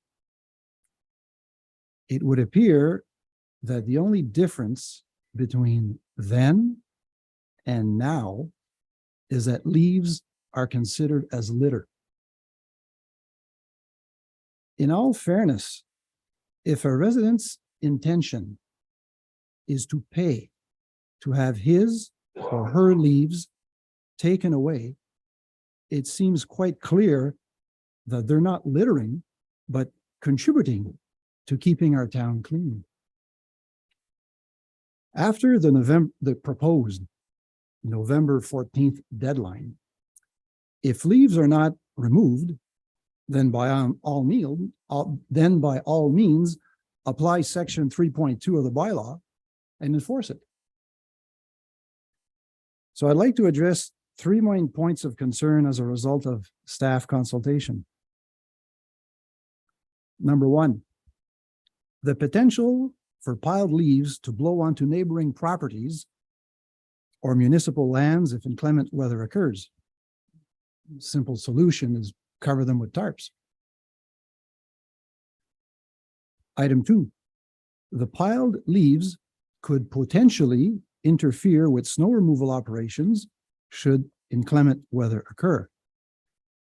Well, I've always removed my leaves before it snows. It's absolutely paramount to do so. Contractors won't pick them up in the spring. They're covered with sand. It damages the equipment. So in my records, the earliest time I've had them removed, October 26th. The very latest was November 10th. And that's because the contractor had equipment breakdown. So I've never had that issue, and I am determined, and I have been for the past 28 years. I've never had an issue with leaves caught in the snow. The final point, the potential safety concerns for vehicle traffic colliding with the piles of leaves on roadways. Well, given the choice, I would prefer colliding with leaves than a snowbank. So other suggestions, we're talking about bagging, and in my deputation, I explained that it's not a viable solution in my case. Oh yeah, you can bag them. That's okay if you have 5 or 6 bags at the end of your driveway. I have 120. The cost is ridiculous. So it's much more effective for me and more efficient. I make a windrow, call the contractor, he picks them up. We're done. So I'm hoping that you will consider this, consider my determination in picking up my leaves to help with your decision with my proposed amendment to the bylaw. And of course, there are many ways of the date, for example, it's November 14th. Well, if council decides, well, I think that date has to be a little earlier. Perhaps with consultation with Brian, he might say, no, I'd rather, November 10th, a little earlier. But when it all comes down to it, is they have to be removed before the snow flies. And I've always held up my end of that bargain. I've always done it. So I think it would just be fair for everyone concerned. I'm sure there are other residents that would appreciate the opportunity, given whether their property is on a steep incline, they have nowhere to put them, You put them down by the curb, they're picked up by a contractor, and that's my goal. I always have them picked up. So I hope that these few words will help address any concerns brought about by staff or council. I thank you very much once again. Thank you for your comments. Any questions of our speaker? I had a question. You have the report in front of you. You see the picture that's included with the report? Yeah. And you see how the leaves are, some are on the roadway and then some are on the boulevard. Yeah.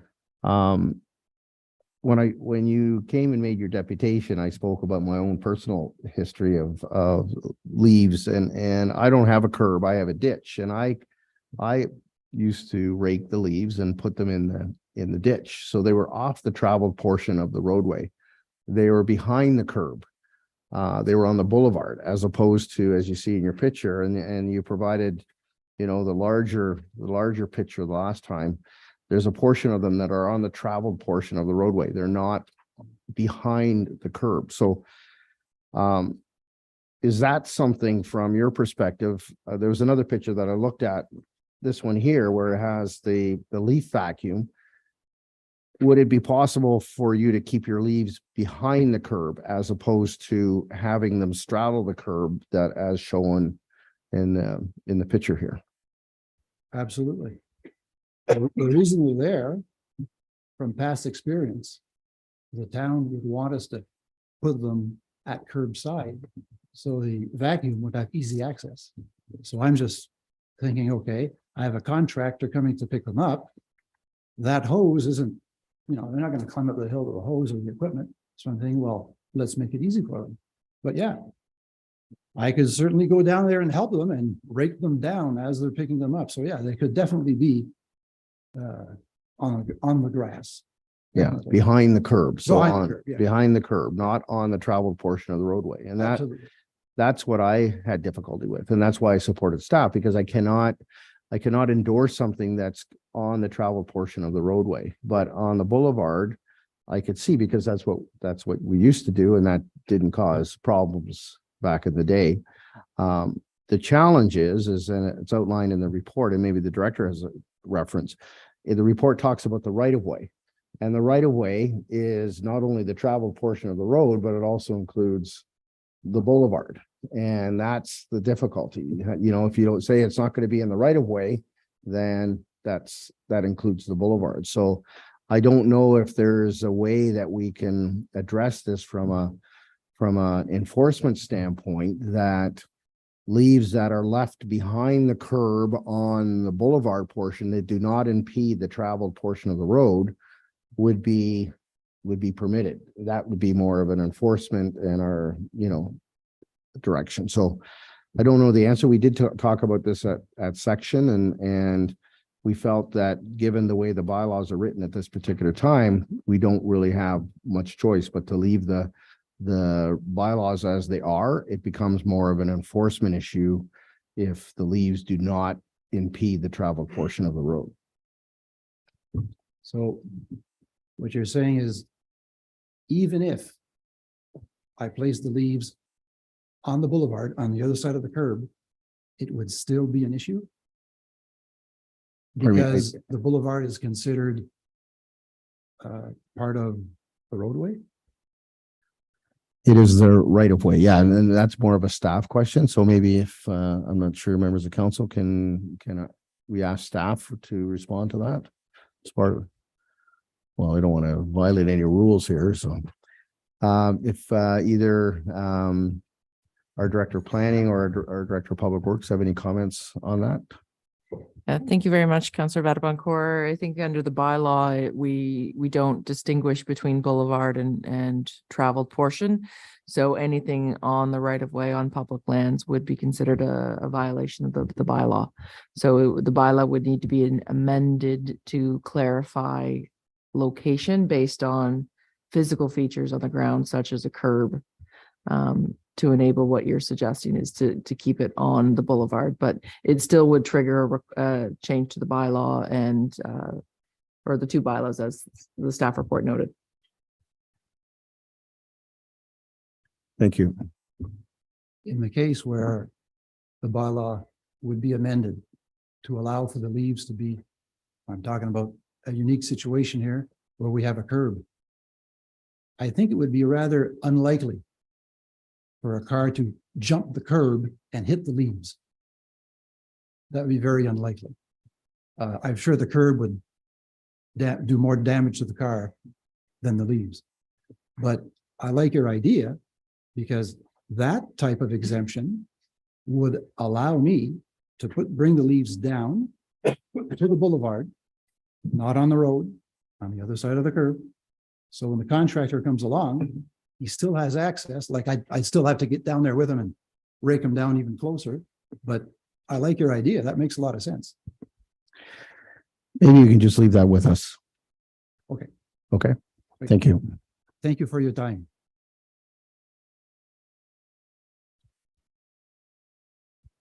Your worship, I don't see any other members of the public here to speak. Members of the media, no members of the media, so I'll turn it over to you.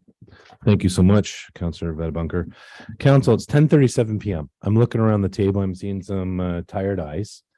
This is a full agenda and we still have a lot more to go. And I want to give it due time. So do we want to continue to 11? The alarm will go off and we'll be forced out at 11. We could probably deactivate it and extend our rules. Or my feeling is people are getting tired. So do we want to continue for another 10, 15 minutes, or do we want to push some of these items off to March 22nd, or we could go next week? What say council? Real quick around the horn. Councillor Marchand. If we order pizza, I don't care. No, I say we try to get things done as much as we can this evening. I'm good to continue. All right, here we go. Councillor Waters, I'm going to turn the chair over to you for Recreation Community Services.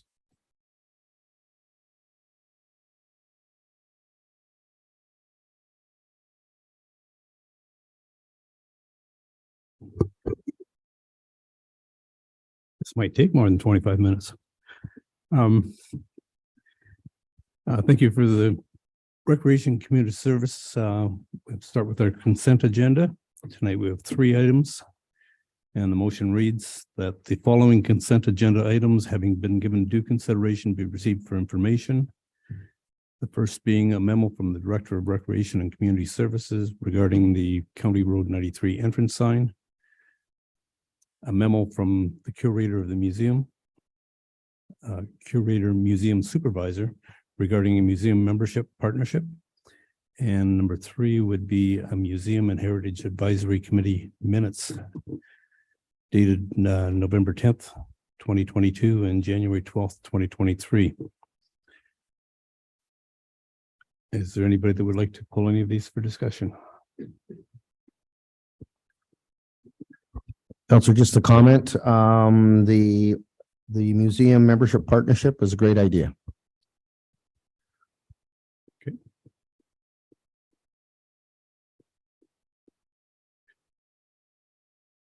Okay, so to receive the discussed items for information, I'll have to ask for a mover. Councillor Vedabunker, and a seconder, Councillor Drush.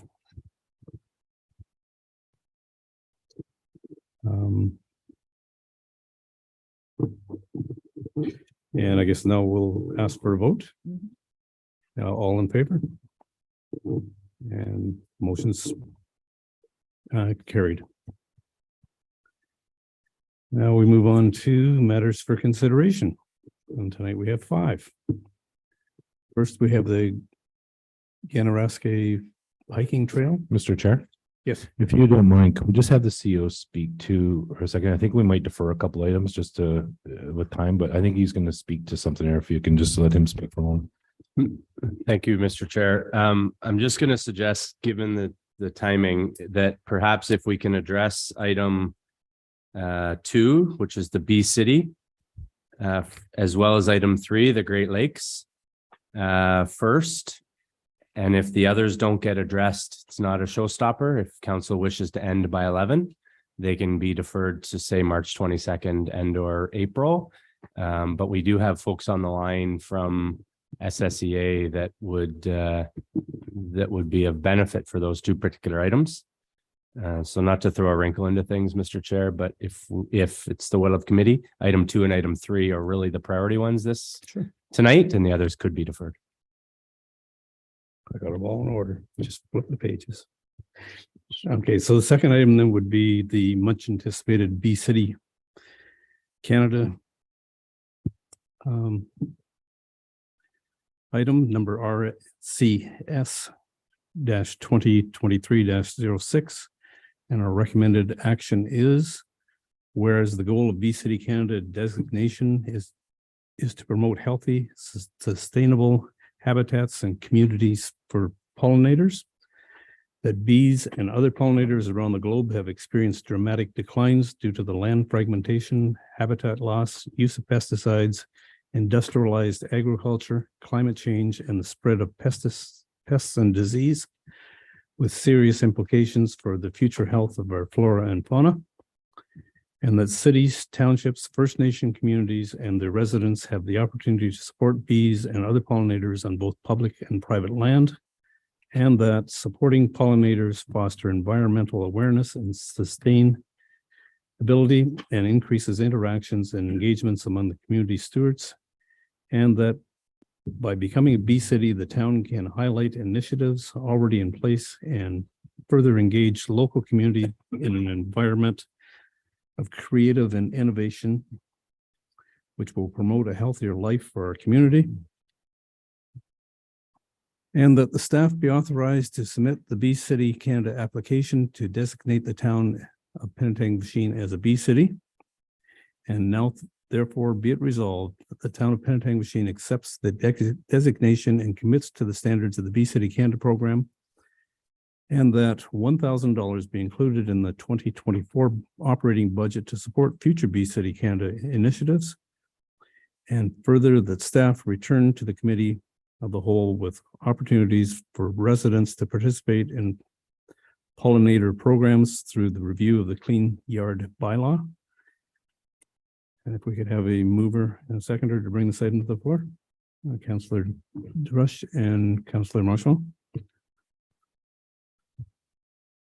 And would there be any comments or questions from members of council? Pretty straightforward, and I'll ask for your vote.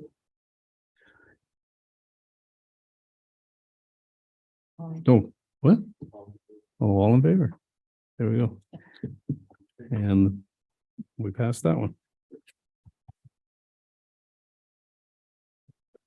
And the third item, which is the Great Lakes Local Action Fund Naturalization Project, RCS 2023-07. Our recommended action is, whereas the town of Penetanguishene adopted a climate change action plan, and whereas one of the town of Penetanguishene's community strategic goals is to celebrate and strengthen its natural environment.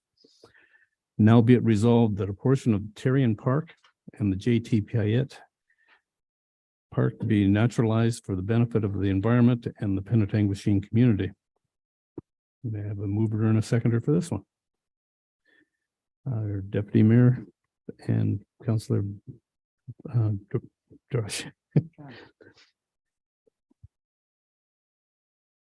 Are there any comments or questions? Councillor Berboncor. Thank you. I had some concerns with respect to taking the JT Piaget Field, the soccer pitch, out of commission. I understand the logic that's outlined in the report. The field is wet, does get wet because it is a storm pond. That's its primary function. But the other field that we have is back with the rear of 51 Dunlop Street. And 51 Dunlop Street at some point in the future is going to be redeveloped. And that soccer pitch is going to be redeveloped. It's no longer going to be there. So my concern is with respect to our long-term plans to have soccer pitches within the community.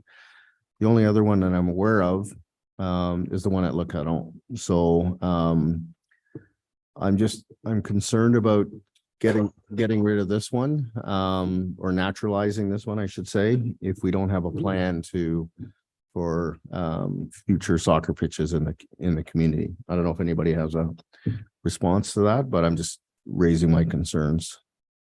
Thank you.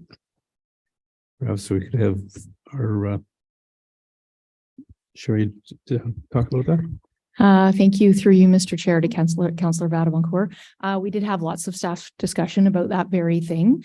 Even before the purchase of 51 Dunlop, we weren't using that field for programming because it was wet. We were actually using James Keating School to run our soccer program. There's not enough parking there at the field between the water issue. We've been very unsuccessful in running any soccer program there. So it's not essentially a loss. My understanding is the history of the improvements that were made to the field were actually done by the soccer club. And then once the pitches were put in Midland, they just basically moved their entire program to Midland, is when the field stopped being used. But it's an excellent question and certainly something that we would want to look at solidifying a plan for a proper soccer pitch owned by the municipality in the upcoming rec master planning exercise in 2024. Thank you.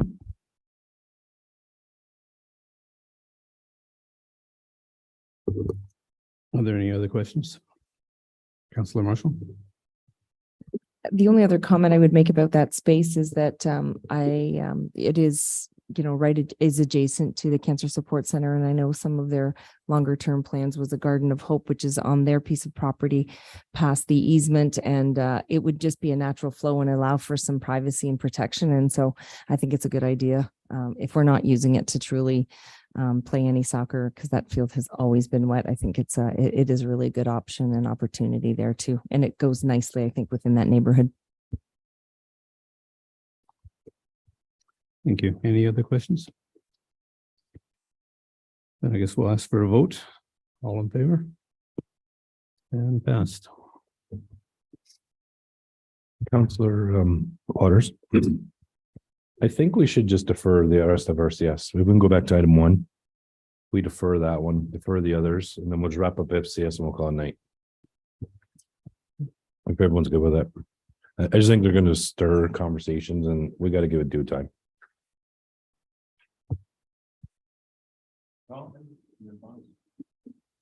You're the boss. All right, let's do that. 7B1 matters for Inner-Alaska hiking trails. Everyone good to defer that item back? We'll look for a mover to defer that to next meeting. All I want to do is please trail. Yeah, but let's give time because the other one's going to take time. Right. Defer. What's the other one? Jordan Queen number 4 will defer. Pennsylvania Sports Hall of Fame will defer. Good. You just want to wrap up your referrals? Sorry, Worship, for formality, I think we should have a motion, and I'm happy to move that. So we'll look for a mover to defer those items. Councillor Vadaboncourt, seconder. Councillor Marchand, any discussion?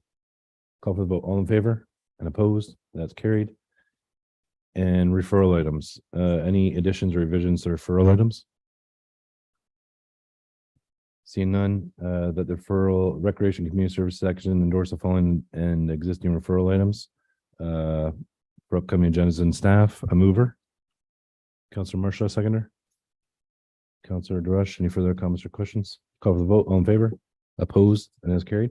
And Councillor Durush, I think we can wrap up FCS because that report we need to get done by the end of March.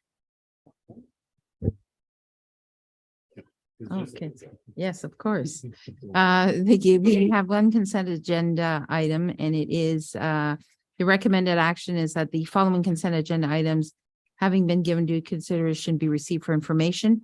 And it is the 2022 annual remuneration report for council boards and committees. And this is a legislative requirement. Effectively, an annual remuneration report must be provided to council and made public. Does anyone have any questions or comments regarding this item?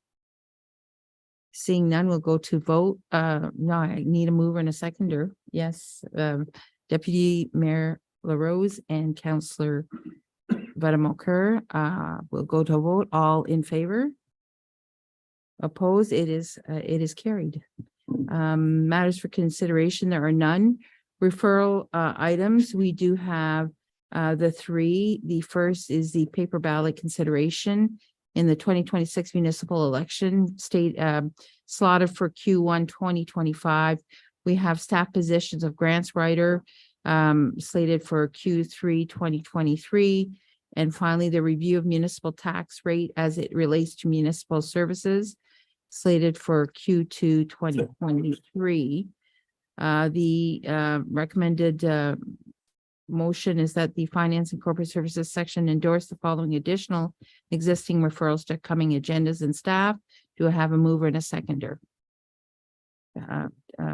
Deputy Mayor LaRose, Councillor Vademokar, do we have any questions or comments regarding these referrals or additions? Seeing none, we'll go to the vote. All in favor? Opposed? It is carried. Questions or questions from media and public? We see none. I will pass it back to you, Mayor. We're getting tired. We're gonna look for adjournment at 10:52. A mover, Councillor Marchand, seconder, Councillor